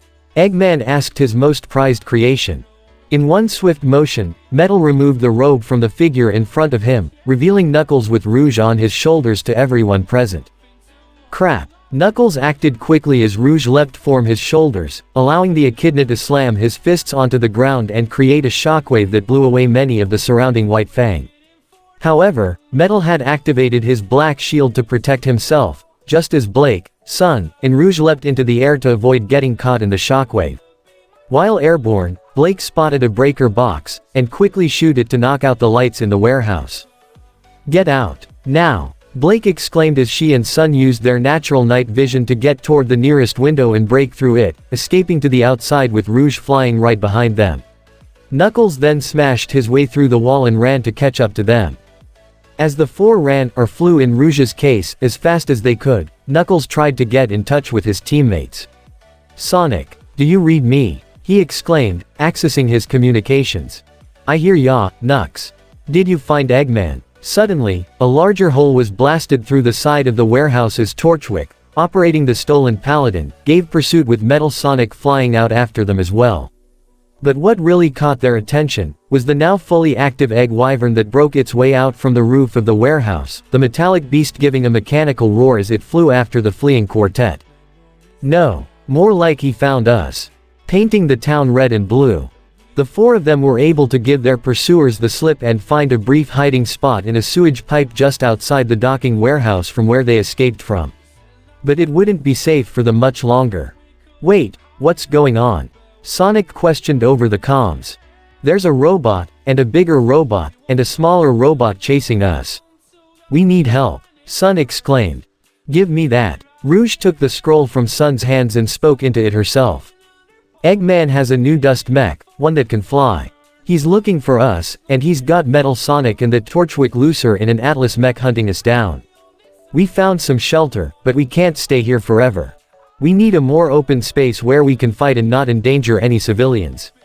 Knuckles stated. I think I saw an old dust processing plant during one of my jogs. Sonic replied. It's way more open, and it's abandoned so we don't have to worry about people getting in the way. Blake pulled up the map on her scroll and found the spot that Sonic was talking about. That's not far from here. If we hoof it, we should be able to make it without getting caught. Alright, I'll let the others know. We'll meet you there. Be careful, Sonic said. Roger. Rouge signed off. And that is how you call for backup. She told the monkey Faunus. Excuse me for being a little freaked out here, Sun exclaimed. Another reason why we didn't want you to come in the first place. Blake said in a low growl. No arguments, we gotta move now. Knuckles told everyone as they quickly made their way through the pipe and deeper into the sewers. Oh man, this is so gross. Sun felt like he was going to puke as they walked into the more open area of the sewers before breaking out into a run. Why do we have to go through the sewers again? Because it's the most direct way to get to that factory without being spotted. Blake answered. And we don't want people getting swept up in all this. Count ourselves lucky we're in one of the most remote and less populated areas of the kingdom. Get used to the smell, kid. Rouge said to Sun. Beats getting shot at. Sun rolled his eyes in response as they continued to run. How long till we get there? If we keep up this pace, not long. Provided we don't run into any trouble. Knuckles answered. Almost in direct response to that statement, the ceiling above them was broke apart as something small and hard landed in front of them, blocking their path. Metal Sonic gazed at them with his terrifying red optics. Even though he was incapable of speaking, one look at his optics screamed, murder, even more so than a grim. It was enough to make Blake and Sun's hairs stand on end. You just had to say it. Rouge's eyelids lowered to Knuckles, who immediately leapt at Metal with a punch, but Metal quickly threw up his black shield to block the strike. Using this, Rouge threw up one of her bombs towards the ceiling to blow a hole clean through before grabbing Sun and flying straight up, with Blake leaping and using a shadow clone to propel herself even higher. Knuckles was the last to make it up before the four broke out into a run on the empty streets. Metal Sonic was quick to fly back up and give chase. Not long after that, the Egg Wyvern flew down from the skies just as Torchwick's paladin caught up as it ran through the streets. Don't end the chase just yet, Metal. Eggman instructed his most prized creation. We'll need them to bring in the rest of the rodents and school kids, then we can go in for the kill. Metal Sonic gave a digital signal of acknowledgement as he maintained a relatively normal speed, while the four fled for their lives. Knuckles' own speed wasn't nearly as fast as Sonic, but it was still enough to at least keep a distance away from the three pursuing enemies. Rouge flew over him as she directed Blake and Sun toward the buildings on opposite ends of the street. Both nodded in acknowledgement as they leapt toward their opposing row of buildings before Blake tried to fire Gamble Shroud at the Egg Wyvern. She knew it wasn't nearly enough to damage it, she had hoped it would at least keep Eggman's attention on them and avoid minimal collateral damage. The Egg Wyvern then aimed its targeting lasers toward Blake from the tips of its wings before firing bolts of lightning toward her. She was able to leave a shadow clone behind to take the hit before getting back to the streets. At the same time, Torchwick fired the rockets from his paladin mech at Sun. Yikes. Sun was able to just barely avoid the resulting explosion before making it back to the streets. Knuckles happened to spot a pair of smokestacks in the distance near the end of the street. I can see the factory. We're almost there. But Torchwick kept up pursuit, even going past Metal Sonic to try and get in close. Torchwick, you idiot. Don't advance yet, Eggman told him. Not a chance. I'm taking these animals out, now. Torchwick's paladin was just about on the quartet, and Knuckles was more than ready to fight back. Smash. Asterisk. Something small but powerful impacted the paladin's side with enough force to send it crashing into an old building, one that was fortunately abandoned. The culprit was none other than Shadow the Hedgehog as he leapt in midair and fired a hail of chaos spears towards Metal Sonic, forcing the robot to slow down and avoid getting caught in it. While still airborne, Shadow threw another larger chaos spear towards the Egg Wyvern, but the flying mech swerved to the side to avoid it just as Shadow landed and caught up with the others. Shadow. Blake acknowledged. Nice timing back there. Rouge grinned. We know the plan and destination. Just keep moving, Shadow told the group as they got closer. Coming up from right under the Egg Wyvern and right behind Metal Sonic was Yang on her Bumblebee motorcycle with Neptune riding in the back. The blue-haired young man drew his weapon, try hard, in its gun configuration. Think I can shoot that thing down? Neptune aimed his weapon at the Egg Wyvern. Something that size. No dice. I'll try and get you close to the smaller one. Yang sped up Bumblebee, closing the distance between them and Metal Sonic, who noticed their incoming approach. Before either of them could act, Metal quickly reached out onto the front wheel of the motorcycle and ripped it clean out, sending Yang and Neptune flying off and tumbling across the street. Just before they got to the factory, the commotion already drew the attention of Shadow and the others as they turned around to see what was going on. Yang! Blake exclaimed. Neptune! Sun also shouted. I'll get them. Shadow was about to pull off a rescue, but the egg wyvern soared above them, aimed its tail at them before firing a large missile at their location. They had no choice but to leap toward the factory premises and avoid it just as the missile hit the ground and exploded in a flurry of ice. All except Sun, who had leapt over the ice to try and get to his teammate. My baby! Yang exclaimed at seeing her bike in pieces before Metal Sonic mockingly tossed the wheel that he tore out toward her. Already her eyes were burning red at the robot who dared trashed her prized motorcycle. You metal bastard. Her Ember Celic is at the ready. She leapt toward Metal Sonic with what she thought would be a flurry of rapid punches. Only for Metal Sonic to time and intercept them all with parries of his metallic hands, causing all the punches and resulting shotgun blasts from even touching him. Yang was so shocked that not a single one of her attacks had even struck him, that it left her open for Metal to grab her by her hair and slam her face first onto the pavement. Hey, hands off the lady. Neptune's try-hard converted into its Guando mode just as Sun came up from the other end, his own weapons RWBY Bang and Jingu Bang merged in its staff configuration, at the ready. Let's get him at the same time. No way he can stop both of us at once. Sun stated as he and Neptune tried to strike Metal with both their respective weapons. However, Metal Sonic was able to catch both weapons by their respective staffs and halt their combined attack, much to their shock.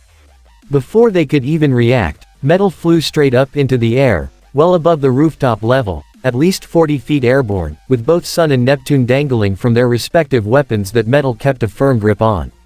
He gazed at both of them with his red optics, causing them to look more than a little nervous. Time out, Sun asked hopefully. Metal then spun his body around rapidly, spinning both his victims at such insane speeds that when he let go of their weapons, he sent them both flying to parts unknown. Yang had managed to pull herself up, only to gasp as Metal sped down toward her, his claws at the ready, but a blue streak was able to pull her away just as Metal slashed at the empty ground. Sonic. Yang was startled to find herself in his arms as he sped toward the factory. Apparently I got a thing for saving damsels. Sonic grinned. That damsel comment caused only Yang to pout with crossed arms. Aw, are you pouting? That's kinda cute. Shut up, she muttered. As the flying egg wyvern fired its lightning bolts into the abandoned factory district, trying to get a solid hit on Shadow, Knuckles, Blake, or Rouge, all of whom were able to dodge and find cover in some way, the Cyclone's plane mode flew in from behind with Amy riding in the backseat, while Ruby and Weiss held onto and stood the wings on the side. First a three-headed robot dog, now a bird dragon. Weiss questioned with indignation, where does he come up with stuff like this? Eggman's got a real twisted imagination. Amy replied, which only makes him all the more dangerous. Think we can shoot that thing down? Ruby asked as she had Crescent Rose converted into its rifle mode. Maybe if we focus our fire power, we can crack through its outer armor. Tails replied, but right now, let's just focus on getting Eggman's attention and away from our friends till everyone else arrives. Tails activated the Cyclone's weapon systems and began to shoot rapid-fire munitions made from fire dust. Ruby and Weiss followed suit as the former fired her Crescent Rose's rifle mode while Weiss swung Mertenaster to send waves of dust attacks. All three were able to strike the egg wyvern in various places, drawing its attention as the larger mech turned to fly after them, returning fire with its double-barrel guns mounted on its jaws. Hang on! Tails exclaimed as he pulled the Cyclone up to avoid the fire, prompting Ruby and Weiss to hang on tight along with Amy. The Fox tried to fly the Cyclone away, but also making sure to circle around the aerial perimeter of the factory, in order to stay close to their friends, with the egg wyvern flying in pursuit. This dogfight got the attention of the others in the factory. Looks like company's arrived, Knuckles commented. Good, now maybe we can. Blake was interrupted as Torchwick's paladin broke through the brick walls surrounding the factory's perimeter. Here's Torchy, Roman said from inside. All his weapons were at the ready, with Shadow and Knuckles more than ready to fight back, but a large explosion erupted from behind to send the paladin flying above the group. Yeehaw! Nora sang with a wide grin, indicating it was her and Omega who had fired a round of grenades and missiles respectively, after smashing their way through the perimeter wall. Exclamation of enthusiasm. Omega declared alongside her as they entered the area with John, Pyrrha, and Ren right behind them through the hole their explosive partners made. Calvary's here, Sonic stated as he appeared before the group, still carrying Yang as he set her down. Yang, are you okay? Blake asked with concern. I'll live, she grumbled. Not if he has anything to say about it. Rouge pointed toward the incoming Metal Sonic. Immediately, Shadow zoomed in to intercept Metal, drawing Arondite to slice at him, only for Metal's right arm to suddenly open up and extend a large and thick, single-edged broadsword, with 3 holes in it, which he used to block Arondite. Metal and Shadow zoomed back and forth across the area, leaving streaks of red and dark blue as they clashed their respective blades. As they locked weapons and glared at each other, Metal noticed Sonic coming in from the side. Tracking his angle and trajectory, Metal's left palm opened to reveal a gun-like configuration, which began to surge with yellow electricity, the same kind he uses to power his V. Maximum overdrive, before firing electric spheres at Sonic. The blue hedgehog noticed the incoming attacks and managed to evade them just as they struck the ground and ignited multiple electric explosions. Huh, looks like Metal's upgraded. Sonic noted as he zoomed in close just as Metal shot a point-blank electric blast to force Shadow back. Sonic swung Caliburn at Metal, who blocked the strike with his sword arm. Hey Metal, how'd you like a taste of my metal? Sonic then swung Caliburn rapidly at his robotic double, who proved quick enough to block and intercept all of Sonic's strikes. In the skies, RWBY and Weiss tried to fire at the Egg Wyvern with their respective ranged attacks as the mech continued to give pursuit to the Cyclone. But their attacks didn't seem to do much damage as the Egg Wyvern picked up its speed to ram into the Cyclone with its head, sending it tumbling through the air, and knocking off Amy, RWBY, and Weiss. Fortunately, as they fell, Weiss was able to conjure some glyphs for all 3 to land on, which they used to leap toward the smokestacks at the top of the factory's main building. RWBY used Crescent Rose's scythe mode to catch one smokestack and spin around it to slow her descent before landing as Weiss conjured another glyph to jump off of and land herself, while Amy spun her Pico around to generate a tornado-like effect around herself and slow her own fall before she too landed safe and sound. Neither of the 3 girls had a chance to regroup as they saw Metal unleash a large surge of yellow electricity around him to blast away both Sonic and Shadow, knocking them both off different sides of the rooftop. Come on, let's go. RWBY used her petal burst to go in for the attack. RWBY, wait. Amy tried to stop her, but it was already too late. RWBY had appeared before Metal Sonic, swinging Crescent Rose toward him, but Metal moved only slightly closer toward her to avoid the scythe blade and caught the weapon by its pull, halting RWBY's attack, much to her shock before delivering a point-blank homing attack to push her back, forcing her to let go of Crescent Rose as Metal held it in his left hand. Weiss was next to attack as she conjured a glyph underneath herself to speed directly at Metal, but he was quick to react with his sword arm, catching the thrust of Myrtanaster in the middle hole of his sword. He then flew upwards, taking Weiss with him before shooting back down to slam her into the roof and swing his sword arm to send her flying as well, crashing into RWBY and causing them both to fall of the roof and into a pile of boxes on the ground. Ooh boy, Amy winced as she was alone on the rooftop, facing Metal Sonic, who held both Crescent Rose and Myrtanaster in his hands, taking a brief moment to scan and understand their configurations and abilities.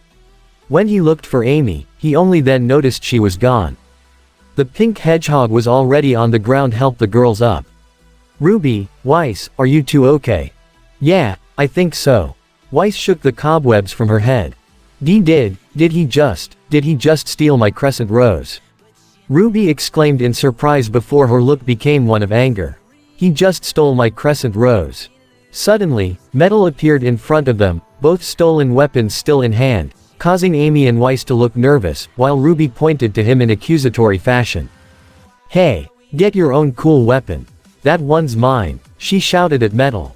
I really don't think he's keen on listening to you, RWBY. Weiss told her partner. And he stole mine too.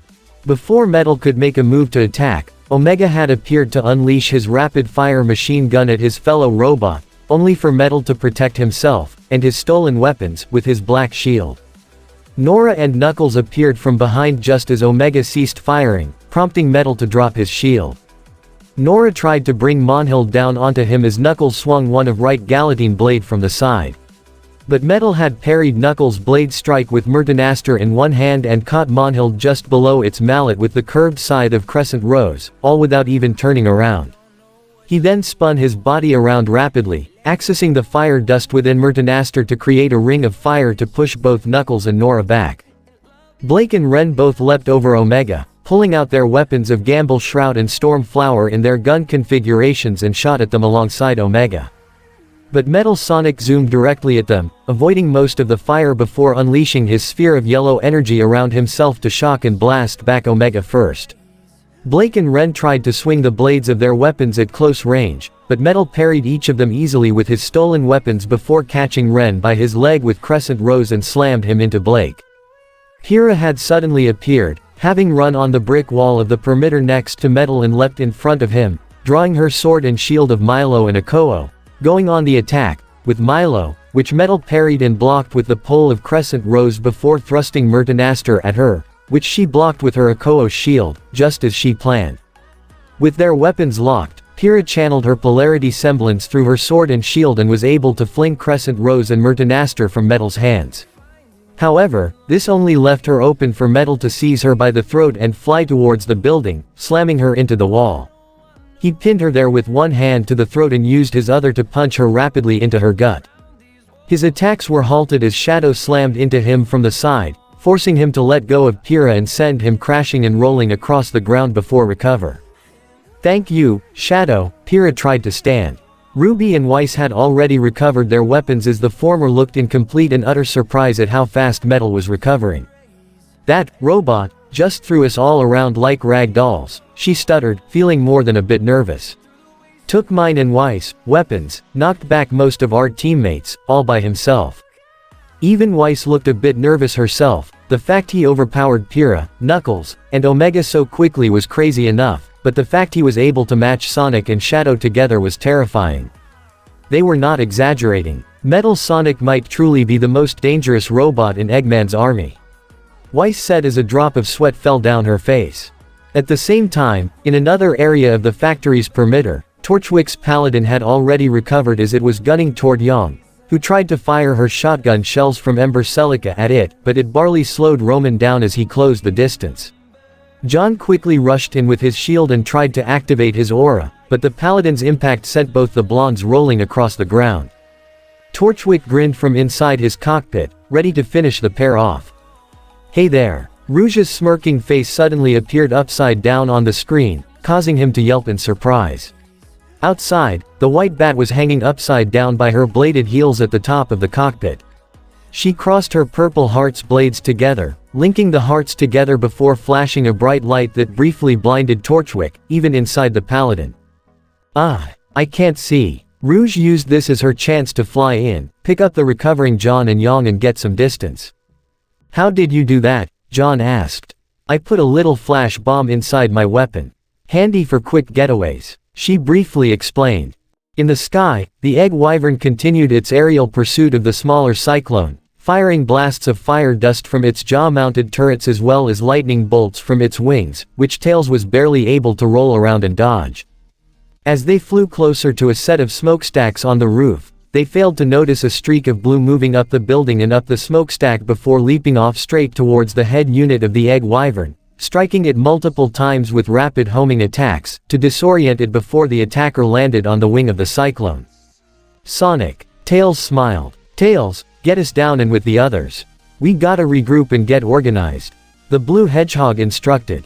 On it. Tails flew the cyclone closer towards the ground, his targeting system locking on the recovering Metal Sonic before firing a pair of missiles, infused with gravity dust to increase their speed faster than Metal could dodge.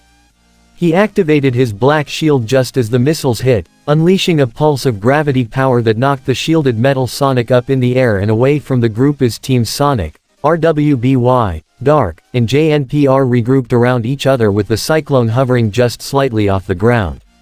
"None of this is working," Shadow quickly stated. "Gee, ya think?" Yang questioned sarcastically. "Now is not the time to argue," Pyrrha stated. "We have to rally and focus." As they talked, RWBY got a good look at their surroundings, including the factory itself as well as the current positions of their enemies. The Egg Wyvern, Metal Sonic, and Torchwick's Paladin were all recovering. I think I got something. RWBY spoke up, getting everyone's attention. Shadow, if you and your team can get Metal Sonic inside that building, you think you can take him? The factory's gotta be more compact inside, so it should be harder for him to move around in, right? That could work. Rouge saw where she was going with this. The tight spaces would make it difficult for Metal Sonic to utilize his speed, neutralizing his advantage. Omega agreed. Even Shadow recognized the logic in the plan. We'll make it work. Alright, John and your team take care of Torchwick, keep him from escaping or getting inside the factory. RWBY said. John looked towards Ren, Nora, and Pyrrha, all of whom nodded in agreement. Alright, you got it. The rest of us will focus on Eggman. RWBY said to the rest of her team as well as Sonic's. We'll keep him airborne and away from everyone else. Divide and conquer, Knuckles grinned. A good strategy. That's my sis. Yang smirked. Alright, we got a plan. Sonic said as he looked to see their enemies had already recovered and were ready to attack again. Let's take these guys down. With that, the conjoined group split off into their respective groups to deal with their assigned enemies. Knuckles and Amy leapt onto the Cyclone as Tails flew them to the top of the factory's roof. Once they stepped off, Tails converted the Cyclone into its battle mode as Sonic and RWBY both used their respective speeds to make their way up as Weiss, Blake, and Yang did the same way with via their own methods.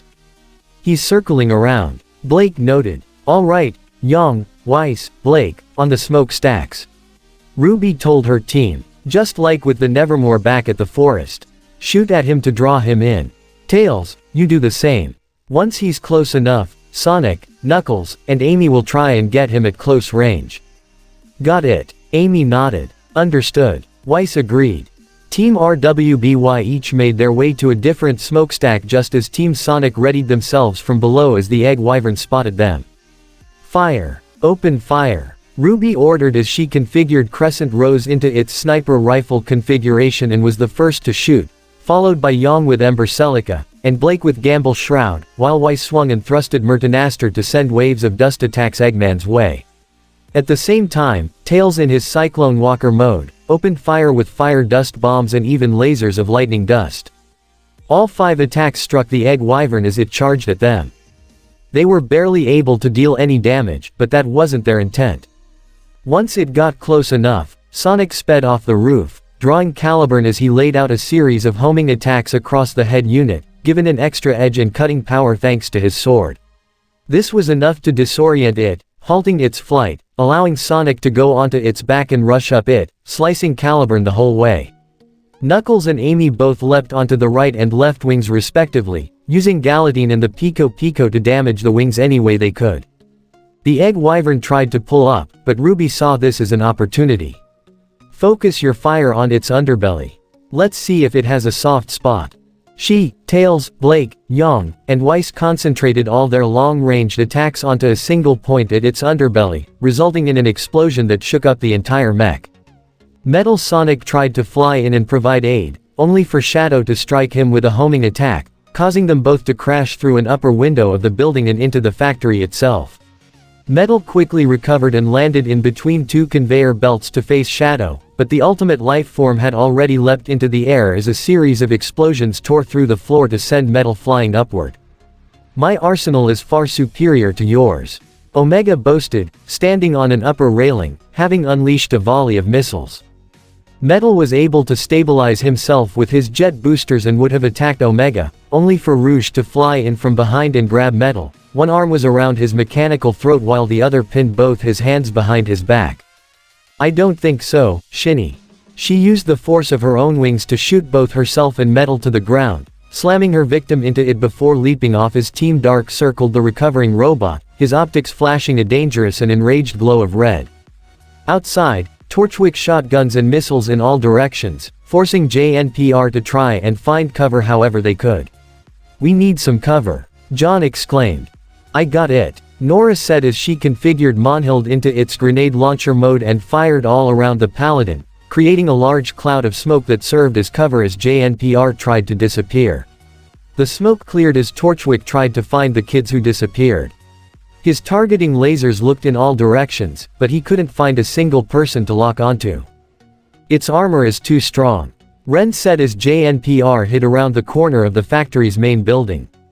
I bet if I get enough hits in, I can smash it up. Nora offered. He's not gonna let us get in close though. Pyrrha said. John happened to glance around the corner to look at the stalking mech. If it was heavily armored, then it had to be protecting something, right?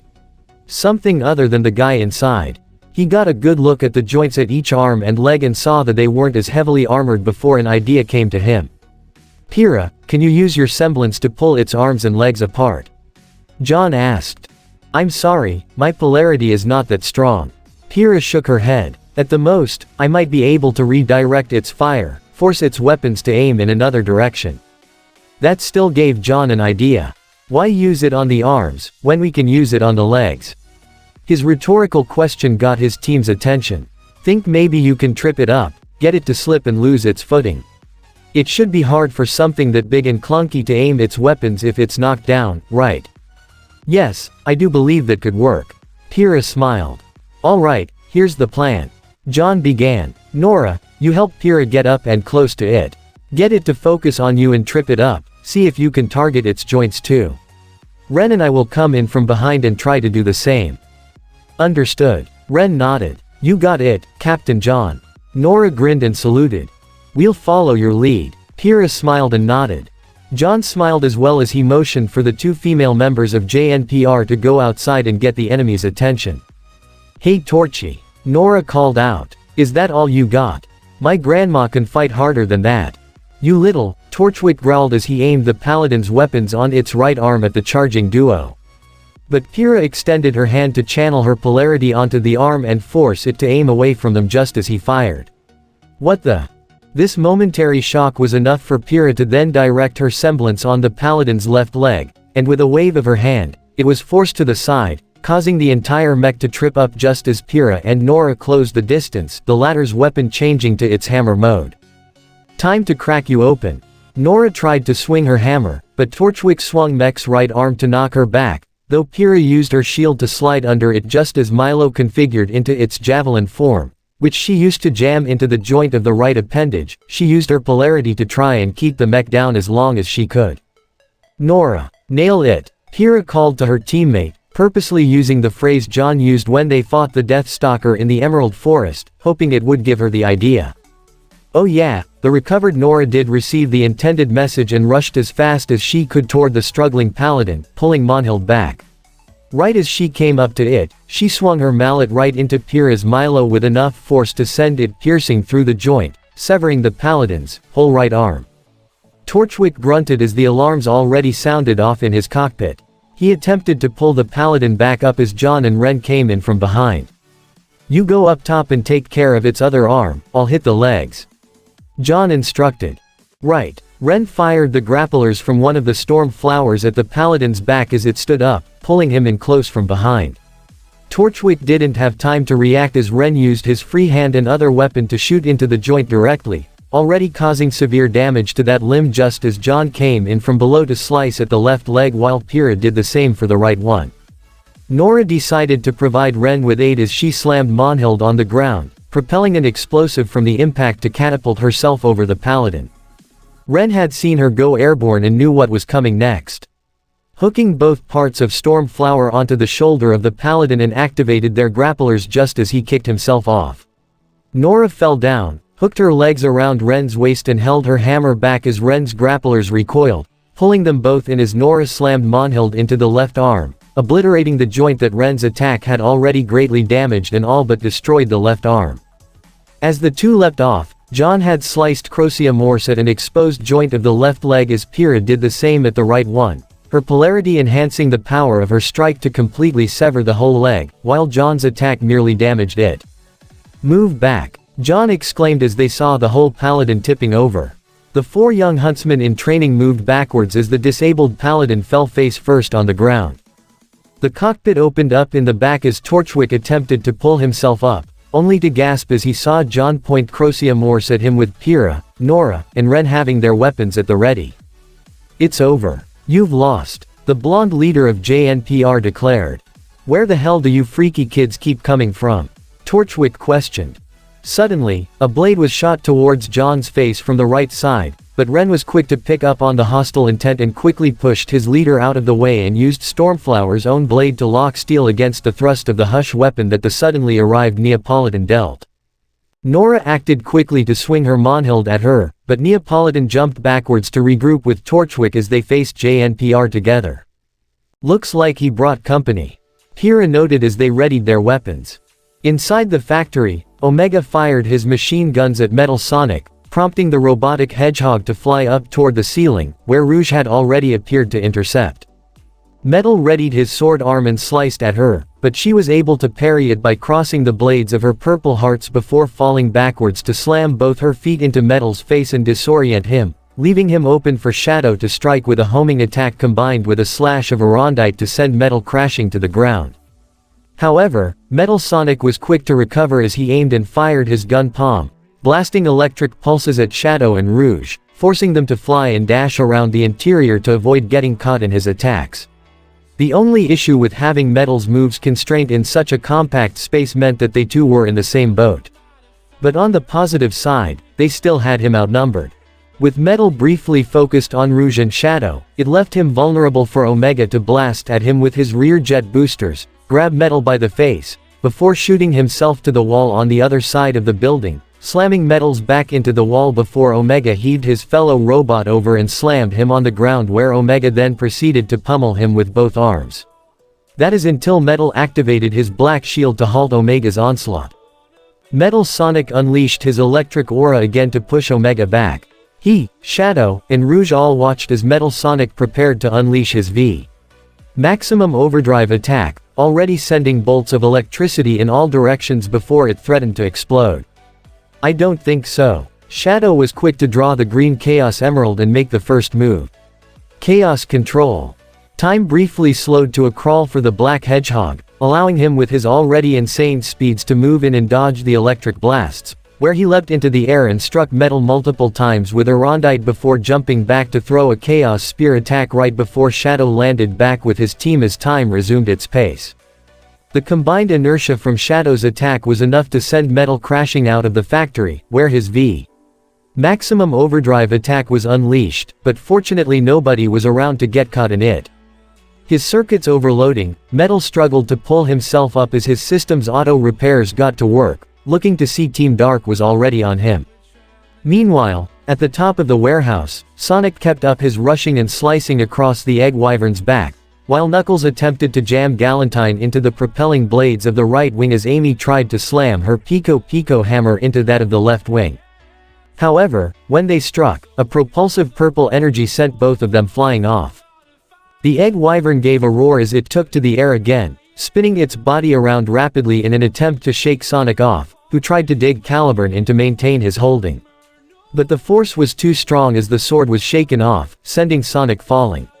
Fortunately, he was able to spin dash while in midair to straighten himself out and land on his feet on the factory's roof, right after Knuckles and Amy had a rough landing as Tails and RWBY regrouped. "That thing might be tougher than that last dust mech he had," Amy pointed out. "Why didn't you take out its wings?"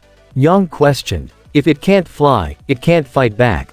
"That's what we tried," Amy replied. "Some kind of force pushed us away, but I don't think it was a shield though." Of course, Tails was hit with a realization. Gravity dust. They looked up to see the Egg Wyvern aiming its lightning dust weapons from its wings, as well as its ice dust missiles from its tail, and fire dust guns on its jaw. All three attacks soared around the group as they dodged it. However, they could as explosions of fire, lighting, and ice lit up the area. Though Tails quickly activated the hard light dust shield on his Cyclone to protect himself as he continued his explanation. "That thing is able to fly thanks to gravity dust.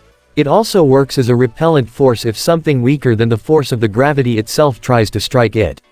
Tails continued. "But if an equal gravitational force were to strike it, such as the gravity dust missiles I got on board, both forces should cancel each other out and negate the effects of the dust." "Great." Ruby beamed as she hid behind a pillar to avoid the Egg Wyvern's onslaught. "Now can you explain that again? And this time use smaller words." "It means if he hits it with his gravity dust missiles, he can stop it from flying." Weiss translated. Oh, that's perfect." Ruby beamed. "Go and do it, Tails."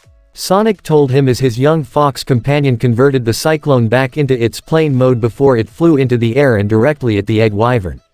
Okay guys, Sonic began to direct the rest of his friends. Once that thing starts falling, hit it with everything you got. Tails flew at the egg wyvern and shot at it with his Vulcan minigun, armed with fire dust, to get the mech's attention. The egg wyvern they began to fly after Tails as the fox steered his cyclone straight up, trying to get as high as possible, even as the egg wyvern returned fire with its jaw barrel guns. Once he saw he was high enough, Tails pulled up on the controls, causing the cyclone to flip over and shoot down straight for the mech. His cyclone systems locked onto their intended targets. Fire away! Tails fired 2 gravity dust missiles from the sides of the cyclone, each one scoring a direct hit on the wings of the egg wyvern, engulfing the entire mech in a wave of purple gravitational power before it all vanished completely just as the cyclone flew past it. True to Tails' prediction, all the gravity dust in the egg wyvern's wings was rendered inherent, causing the mech to fall from the sky. Here it comes, Blake warned. Alright, Yang and Blake, you smash up its right wing. Sonic instructed. Amy and Weiss, take the left. We can't risk it recovering. Knuckles, smash up its center. Ruby and I will take the head so Eggman doesn't fly away this time. Everyone nodded in understanding as they saw the egg wyvern falling closer. Blake used a shadow clone to leap up to the top of the smokestack, and tossed one end of Gamble's shroud towards Yang, who caught it while wrapping one arm around the ribbon as Blake began to spin around, with Yang building up momentum as she fired Ember Celica to increase the speed of the spin. At the same time, Weiss conjured 3 glyphs above her, each one behind the other, and infused them with gravity dust as she aimed it at the right angle, with Amy leaping to the top of the uppermost glyph. Ruby, I'm gonna need a boost. Knuckles told the girl. You got it. She held out her crescent rose as Knuckles perched himself on the flat of her scythe blade before Ruby performed a similar action to Yang and Blake, using her own speed to spin her body around while staying in the same spot, building up momentum. The egg wyvern flew close enough to where Sonic could see the moment to strike. Now, he ordered. With that, Blake pulled on Gamble's shroud, sending Yang flying, while Weiss thrusted Murtanaster forward, unleashing the power of all 3 glyphs to shoot Amy upwards, and finally, Ruby stopped her spinning and swung Crescent Rose to throw Knuckles upward. All 3 of them hit their intended marks at the same time. Yang, with her hair set ablaze, punched her way through and smashed the joint of the right wing. Amy performed her own spin dash, holding out the Pico Pico to obliterate the joint of the left wing, and Knuckles held out his own fist to smash clean through the chest area and out of the back of the egg wyvern. All 3 were caught mid-air by Tails and his cyclone. The severed wings and broken body of the egg wyvern fell closer as Sonic held out his hand to Ruby. Ready. She took it without hesitation. Ready. Ruby activated her own semblance, surrounding her and Sonic as he added his own speed power to it. A twirling swirl of red and blue shot right at the neck area of the egg wyvern and sliced right through, decapitating what was left of the egg wyvern. The severed wings and broken body landed on the backside area of the perimeter of the factory while the head unit was sent crashing on the other side. Sonic the Hedgehog and Ruby Rose both landed back on the factory rooftop dramatically right after the robot had crashed. They each grinned to the other before sharing a high five. The egg wyvern's crash had caught the attention of Torchwick as he and Neo were forced back towards the factory with JNPR advancing on them. Metal Sonic suddenly appeared in between the 2 opposing groups, but Team Dark had regrouped with Team JNPR as both teams aimed their weapons at the trio. Metal then glanced at Torchwick, giving the silent impression it was time to retreat. He nodded subtly towards Neo before speaking out. Well folks, this has been fun. But I'm afraid it's time to jet. Torchwick gave a bow. Oh no, you don't. Nora was about to rush them, but Omega held out his arm to stop her. Cease your advance. The robot fired around at what they thought was the villain trio, only for the bullet to shatter what one could only be described as a physical illusion. They all looked up to see Metal was already flying away, carrying Torchwick and Neapolitan by their arms. At that point, he was already too far and too fast to give pursuit. What was that? John questioned. Likely that woman's semblance. Shadow assumed. She created a lifelike illusion. My sensors were able to see past it. Omega stated. Her semblance cannot fool me. I also happened to hear metal flying away, but it was too fast for me to react. RWBY added. Guess her power only affects sight. Still disappointing they escaped. Ren commented. But at least the battle is over, and it would seem Team RWBY and Team Sonic had dealt with Eggman. Pyrrha said for some form of assurance. Let's make certain of that first. Shadow said. Teams Dark and JNPR rounded around the corner where the Egg Wyvern's severed head unit was. Sonic, RWBY, Weiss, Amy, and Tails, who had dismounted the Cyclone, kept a close eye as Knuckles, Yang, and Blake tried to pull Eggman out of the wreckage. Sonic saw both teams coming to their location. Let me guess, Metal and Torchy got away. Yeah, Nora pouted. There's also somebody else with them. A girl with weird illusion powers, but we'll talk about her later. RWBY added. But hey, at least we got Eggman. RWBY said for the sake of optimism. Right as she said that, Yang, Knuckles, and Blake had managed to pull out Eggman from the wreckage, who seemed unresponsive. Suddenly, his head popped off his body, causing the three to drop it in a startle as both girls gave a surprised yelp, catching everyone's attention. All four teams looked in shock to see that it wasn't really Eggman they pulled out, but a robot crafted in his likeness. Its head was connected to its body only by a metallic spring, with one of his eyes popping out in the same manner before a recording played from the chest speaker. Muhahaha. Once again, you fools have been tricked. What the, it's a fake. Yang exclaimed in shock and anger. Knuckles rubbed his hand down his face in annoyance. Not again. Blake, however, seemed the most livid of them as she clenched her fists in rage, glaring at the fake Eggman.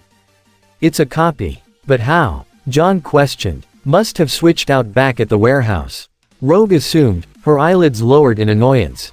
Hope you and your friends, new and old, enjoyed this little opening act, Sonic. The recording continued to play from the doll. Because things are only going to get more exciting from this point forward. And this time, you can't stop me. RWBY, John, and Pyrrha looked with worry at that warning. Amy, Weiss, Nora, Tails, Rouge, Pyrrha, Ren, appeared to be quite disappointed, as Shadow, Knuckles, and Sonic seemed completely unsurprised. Omega, Yang, and especially Blake were more than a little angry as Omega clenched his metallic fists while the red-eyed Yang punched and obliterated the fake Eggman with a yell. So, all of that was for nothing. The blonde girl shouted. We fight for our lives and the bad guys still get away. Not all of them. Everyone turned to look in surprise as Sun and Neptune entered the premises of what was left of the factory, the latter carrying an unconscious White Fang agent over his shoulder. Dang, looks like we missed one heck of a party. Sun looked around at the collateral damage. Sun, Neptune, wait, who's that? RWBY asked, referring to the guy they brought in. When that robot sent us flying, we crashed into his car, Neptune tried to explain truthfully, only for Sun to interrupt. We caught this guy making a break for it, so we beat him up and brought him here. The monkey Faunus tried to make it a bit more dramatic. Thought you guys might wanna ask him some questions about what that Eggman guy is up to. Nearly all of them looked in surprise. They could all figure out that Sun and Neptune caught this White Fang agent by accident, but the fact they were not only able to capture him, but even have the foresight to bring him to them for interrogation was certainly impressive. Not bad guys. Not bad. Sonic smirked as he gave them the congratulatory finger. Thank you. Neptune bowed with a grin, accidentally dropping his captive in the process. How's that for, dead weight? Sun couldn't resist rubbing it in Shadow's face, who simply ignored him. His eyes slowly opened as he regained consciousness. What, where? The White Fang agent looked in shock to see he was not only inside the wrecked and abandoned factory, but was completely surrounded by Team Sonic, RWBY, Dark, JNPR, and even Sun and Neptune. Sleep well. Sun grinned. He tried to scurry backwards, only to bump into a damaged conveyor belt. Stay back. He only then noticed his mask was missing, revealing his face was that of a teenage kid who looked 15 or maybe 16 at the oldest. He had the ears and snout of a pig, indicating he was a pig Faunus. Where's my? A breaking noise was heard as he looked to see Shadow breaking the grim mask the pig Faunus previously had in his grip with little effort. What do you all want with me? How about some answers? Blake told him, getting to the point. What is Eggman up to? Where is his base? Where is he getting all this dust from? He looked at the girl in front of him and saw her cat ears, as well as noticed the monkey tail on Sun. You two are Faunus. Why are you helping them? He gestured to everyone else around them. These evil humans and their pet alien monsters. Who are you calling a pet? Amy questioned. We're evil. Yang questioned outrageously. We don't go around robbing stores, killing innocent people, or teaming up with a psycho-scientist. What can you possibly know about being a Faunus? The young pig exclaimed. Everything you people have, you were born with. A home, food, all that stuff. But us, we are born with nothing. We're lucky just to have clothes on our backs. You wanna talk about killing innocent people? How many of our kind have you hunted for sport? How many lynchings have all of you done? We don't do that, RWBY exclaimed. None of us are like that. We're not bad people. You're with a Schnee, he shouted. That's proof enough. Weiss gave a gasp. Me? Yeah, you. The pig Faunus gazed hatefully at her. Out of all the humans in this world, your family is the absolute worst. You destroy this world, ruin countless lives all to make a quick buck, and you don't care how many of our kind, or yours, have to die just to keep food on your table. That's not true. Weiss tried to say. How many of our kind died working in your mines? He continued. You work with Atlas to build an army of robots. Why not use them? Why do we have to risk our lives working in that hellhole just for us to get our next meal, while you kick back in a mansion that's practically built from our bones? And when we tried speaking out, when we tried to talk to you like reasonable people, you laughed at us at best and killed us at worst. But Weiss was becoming even more lost for words. Just like when you killed my brothers. Nobody expected that. Everyone from Team Sonic, RWBY, JNPR, even Shadow and most of Team Dark, save for Omegas whose own expression could not be read, had their eyes widen in shock. Even Sun and Neptune were caught off guard. What are you? You killed my brothers. He shouted again and was about to lunge at her, but Shadow quickly moved to push him back down. Enslaved and killed them. Just like those two, right? He glared in the direction of Blake and Sun. She and her family probably have you two wrapped around her finger. How? Why? Holding your families hostage. Threatening to cut their bare minimum salary. What? Don't tell me you actually sided with her just to save your own skin and sell out the rest of us. Hold on a second, that's not. Sun tried to protest, but Blake spoke up. Weiss is not like that. She stated, causing Weiss herself to look to her teammate in shock.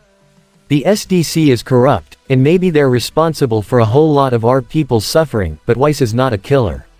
She doesn't blackmail or take hostages or anything like that. She's a good person. That's right. Yang stepped up too. Heck, she even knows what's wrong with her company and wants to fix it. She's our friend. We believe in her, RWBY added. You only think you know her because of her last name and what the rest of her family might be doing. You don't actually know Weiss for the person she is. Weiss almost couldn't believe it. Her teammates were actually defending her. A part of her had indeed expected it for that very reason, but to hear it out loud that they consider her a friend and defended her as a person, even differentiating her from the rest of the corruption within her company and even family. Even Blake of all people, arguably the one she disagreed with the most, was the first to defend her. All of that left a feeling in her chest she never felt before. And it made her genuinely happy and grateful. Maybe her family might be a bunch of jerks, but she isn't. Even John stepped forward. Besides, you're the one who put on a grim mask and decided to steal from and kill people. I haven't killed anyone, I'm not a killer. The pig Faunus screamed. But in that instant, his voice began to crack as his emotions turned from angry to grief. I don't want to kill. Sonic noticed the expression on the kid's face, the look of grief and regret in his eyes that most people wouldn't notice. But he did. You really don't want to do any of this, do you? Sonic asked, slowly stepping up as the pig Faunus gazed directly at him. You never wanted to join the White Fang. I don't have a choice. Oh really? Knuckles questioned. Blake here used to be a member. Heck, her dad was the founder. That took him by surprise as he looked towards Blake, who nodded in confirmation. But she got out when they decided to turn violent.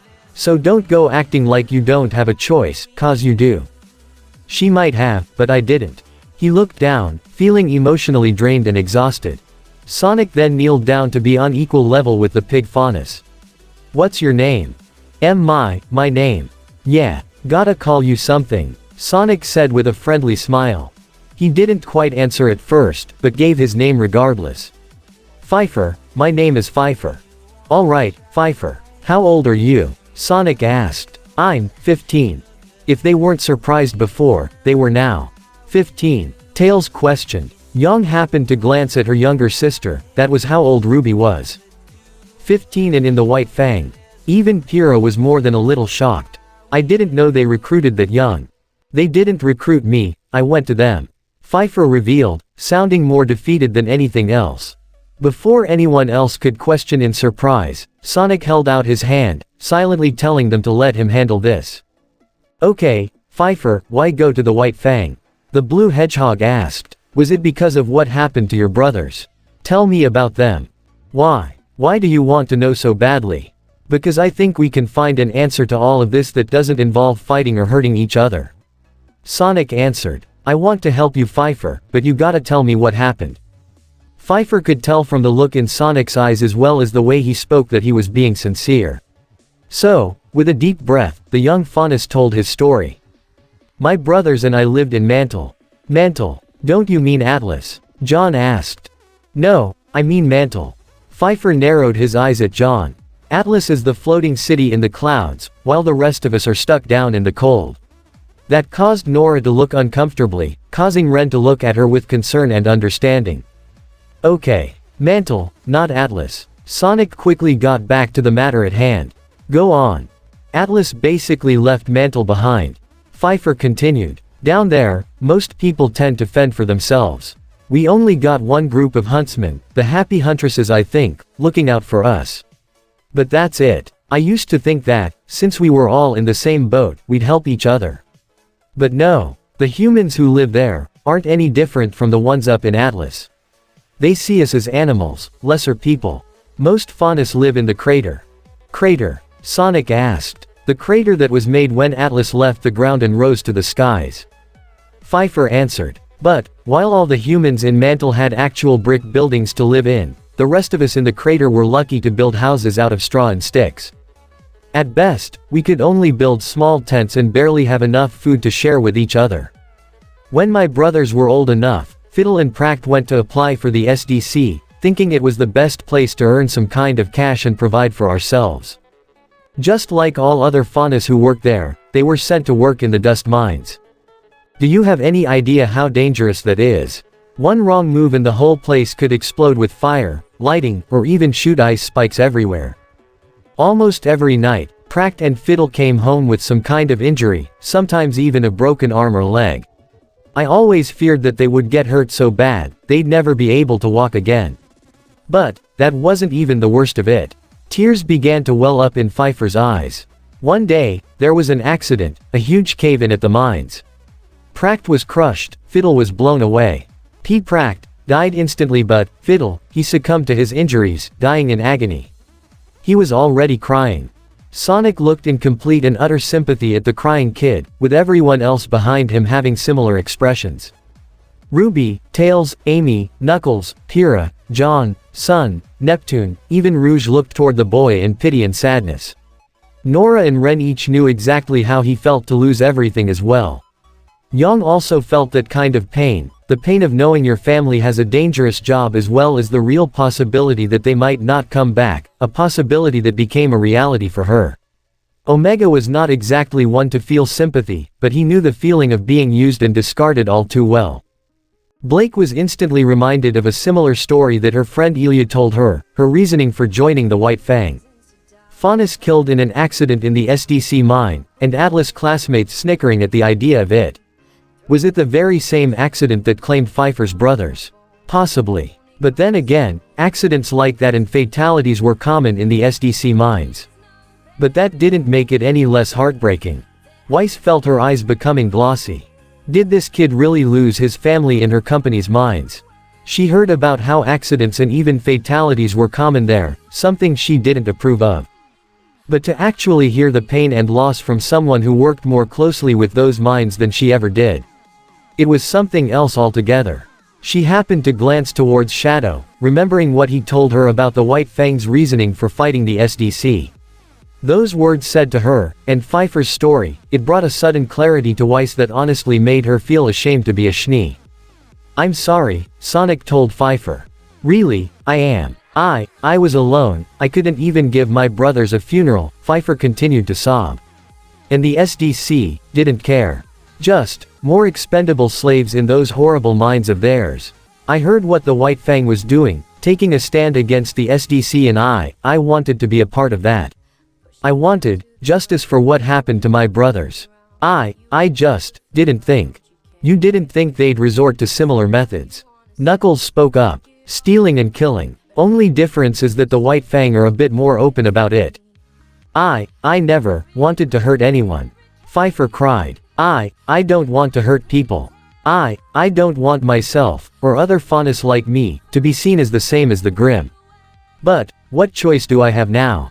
"You can leave," Sonic told him, causing Pfeiffer to look at him in surprise. "You can leave the White Fang. Right now. You don't have to stay with them. Blake was a member and she left, and you can too. In fact, a lot of my friends have made similar mistakes in the past, but they were able to move past it. I'm sorry about your brothers, really. Nothing you do can bring them back, but you know how you can honor them. By living a life that's full of happiness. Isn't that why they wanted to work? So, they can provide for you. Give you a life." Pfeiffer gasped. With those words, he remembered that even though his brothers would sometimes come home hurt, they both had smiles on their faces, saying it was worth it. He always felt they meant it was worth it to earn some money, but maybe, what they really meant was that it was worth it to provide for their youngest. Sonic could see Pfeiffer wanted to take the next step and decided to give him a hand. Literally. The blue hedgehog extended his hand to the pig faunus with a smile. "Come with us. Let's go to Beacon and we can get you a fresh start. Maybe even make some new friends." The smile on Sonic's face was genuine. He was offering to give this kid a new chance at life and make something better for himself. He wanted to reach out and take it. But, wait, did you say, Beacon? You're from Beacon?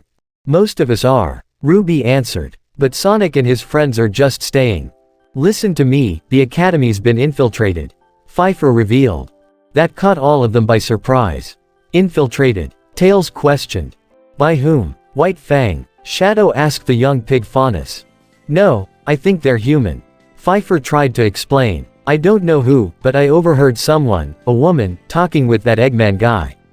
They said they were looking for Pierce. Asterisk. A black glassed arrow suddenly pierced through Pfeiffer's throat from the back to silence him, causing many to gasp as everyone, especially Sonic, looked in shock. But that wasn't the end of it. The arrow exploded in a flurry of flames, killing and burning Pfeiffer in one instant, much to many of their horror. Wah, what? RWBY stuttered, horrified over what had just happened. What just happened? John exclaimed. A projectile lined with fire dust was fired. Omega reported, his sensors tracking the direction from which the arrow was pointed before it exploded and quickly analyzed the angle upon which it could have been shot at. Based on its trajectory, it was fired from that window at an angle of 45 degrees vertically and 63 degrees horizontally. Omega pointed to broken window. The assailant is likely attempting to escape the premises. Shadow instantly broke out into a run, leaping from the broken window. Where's he going? Sun questioned. Where do you think? Rouge answered rhetorically. Come on, let's go. Yang was ready to leap forward and help him. No, you guys head back to Beacon. Sonic instructed. Shadow and I will handle this. Tails, you come too. Get to the cyclone and help with air support if we need it. On it. Tails flew back out the entrance. But Sonic, RWBY tried to protest, only to find that he was already gone, vanishing in a dash of blue energy. He's right, Amy told RWBY. Sonic and Shadow are the fastest ones here, so they can catch whoever did that and Tails can keep up with them in the cyclone. The rest of us would just slow them down. Even though several wanted to protest, they all knew she was right. Sonic and Shadow were the best ones to find and capture the assailant, and Tails' cyclone could provide any additional firepower. They all glanced toward the spot where Pfeiffer once sat, only for a pile of ash to now lay in his place. He was only a kid, 15 years old. He may have been part of the White Fang, but he was never bad. He was just lost, sad, and confused, having lost his family. But when he looked ready to turn his life around, someone cruelly cut him down. It was unfair. Sympathy and grief were felt by all of them, but there was also anger over whoever just ended Pfeiffer's life. One thing was certain, all of them, even Ruby, wanted to find out who killed him. And make them pay. Cinder had already mounted her personal motorcycle, the assailant clad in a black leather suit with a helmet to cover her whole face and a dark visor over her eyes, before she drove away from the factory. It was fortunate she was able to silence the literal swine before he revealed any critical information. Now all she had to do was get away as quick as possible. However, as she glanced behind, she looked in surprise to see Shadow was already trailing after her, using his rocket skates to catch up to her. Right behind him, Sonic was also speeding to catch up, with Tails in the Cyclone flying after her as well. Scowling, Cinder turned her motorcycle around the corner, kicking it up to high speeds as she went further down the streets of the area, making her way closer toward the expressways that circled the perimeter of the kingdom. Tails, try and box M in.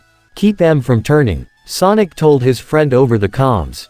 Got it. Tails activated the Cyclone's weapon systems again and fired the Vulcan minigun, now lined with ice dust, to shoot at Cinder.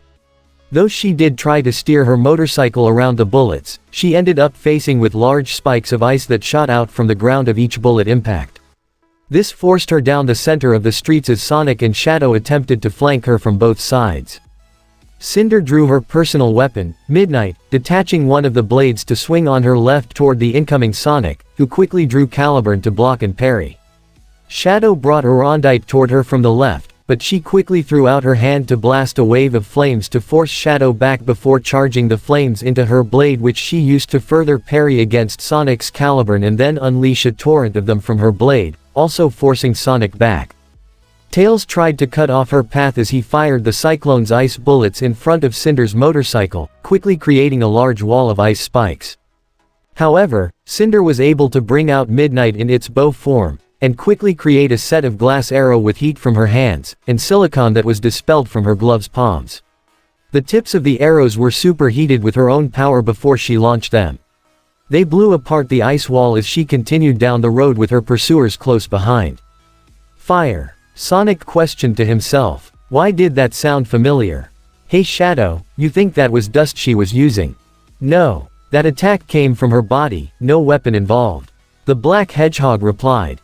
Sonic's eyes widened as he remembered the night where he met Ruby and when they fought off Torchwick. There was somebody else there too, a woman whose face he could not see, but she had fire powers just like that. Someone else was working with Torchwick back then too. Is it the same person? She might be involved with Eggman if that's the case. Sonic thought before speaking to his friends. We gotta catch this lady. She could be important to whatever Eggman's got planned. Understood. Shadow nodded. You got it, Sonic. Tails responded. As the two hedgehogs and young Fox in his custom plane continued to chase Cinder, she had already made it to the highway, speeding up the ramp and into the main road where all the cars and trucks were. Though this part of Vale wasn't as crowded as the more central part of the city, there were still enough cars that traffic could seem moderate. Cinder was able to weave around the vehicles easily enough, though shaking the Fox in the plane would be difficult. All these cars should make it harder for the two speeding rodents to maintain or increase their speed and catch up. However, as she turned around, she was completely shocked to see Sonic and Shadow maneuvering around each driving vehicle with little to no issue. They would catch up with her soon, Shadow being the first as he boosted himself along the side of the freeway, and fired Arondite's semi-automatic gun at her, forcing Cinder to pull back on the brakes slightly, slowing herself down before throwing a wave of flame in Shadow's direction, forcing him to dodge.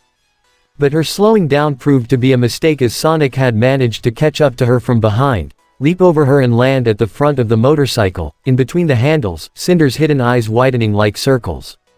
You know the rules of the road. See the blue, pull over. The blue hedgehog grinned. And have your license and registration at the ready, too. In response, Cinder fired a point-blank blast of fire directly at Sonic, but he was able to leap over it, pull out Caliburn and slice at her, which she blocked with one hand drawing a midnight blade, while the other hand was on her motorcycle handle. Not bad, but I know somebody who's way better with flames than you are. Sonic grinned.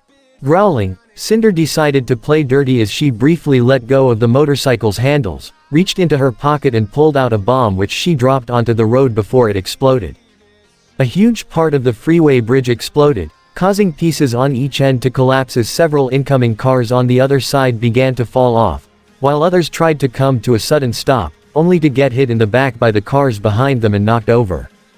Sonic's eyes widened in shock as he immediately broke off from Cinder and ran back to help the people. "Shadow, help me here. Tails, you keep going after her," Sonic quickly told them before he leapt off the side of the freeway where he spotted several falling cars. He quickly used his homing ability to move to one car, then another before making it to the ground before a single car had hit. Sonic then proceeded to run around quickly in circles as fast as he could and create a larger version of his blue tornado move to slow the descent of the cars. Shadow had then teleported directly into the tornado and used super speed to dash to one of the slow falling cars, grab the driver and teleport him to safety outside the tornado before teleporting back in to repeat the process several times over. Most of the cars only had one driver, with some carrying one additional passenger, though there were a few that had whole families, even babies, inside, but Shadow is able to pull out every single one of them. Despite that, Sonic kept up the large blue tornado, slowing his speed only slightly to make sure none of the cars crashed and exploded, which would cause only further collateral damage. Though the impact of all the vehicles on the ground was hard, and some would need to be completely replaced at an auto shop later, that was the extent of the damage. Sonic stopped running, the blue tornado vanishing to reveal a large pile of broken and busted cars. On the side, Shadow had managed to save all the civilians, all gathered together as parents held their children, even husbands and wives holding to one another. There was not one single casualty. Meanwhile, Cinder had found the exit off the freeway and sped down a descending ramp that would take her back to the main road, which would lead her to her intended destination. She looked in her motorcycle's mirror to see the cyclone was still in pursuit. Fortunately, Cinder had spotted a tunnel further ahead. She picked up her motorcycle's speed and entered the tunnel. "Good luck following me in here." However, Tails had already brought the cyclone closer to the road as he converted it to its kart mode, the wings folding inward and the tires coming out. By the time he got to the tunnel, Tails was already driving at the same speed he was flying at and making his way closer to the shocked Cinder. "Are you kidding me?" Tails aimed his weapons again, this time firing lasers of lightning dust at Cinder, which she could barely dodge. One bolt managed to skid her side, causing her to yell in pain as her aura flashed from the shot. That little, she scowled before pulling back on her motorcycle, bringing it right next to the cyclone's kart mode as she quickly drew one of Midnight's blades and sliced towards Tails, who gave a surprised yelp as he ducked underneath the slice. She then tried to lunge her blade at him, but Tails had already brought out his two tails and wrapped them around Cinder's arm, much to her shock. "Gotcha." Tails smirked. "Come here." He tried to pull her off her motorcycle in an attempt to capture her. Growling, her eyes glowed brightly underneath her helmet as Cinder channeled her powers into the arm that Tails had caught. He was shocked to feel the intense heat that was radiating from her arm. He quickly released her arm so his tails wouldn't get burnt. Her arms free, Cinder sped ahead as Tails continued his pursuit. She doesn't just shoot fire. It's like she can superheat her whole body. Tails mentally noted, and if she can be precise enough to direct it toward one limb. The young fox looked deathly serious. She's no thug like Torchwick, or even an amateur fighter like most of the White Fang we've met so far. She's way more dangerous. Sonic was right, we have to capture her.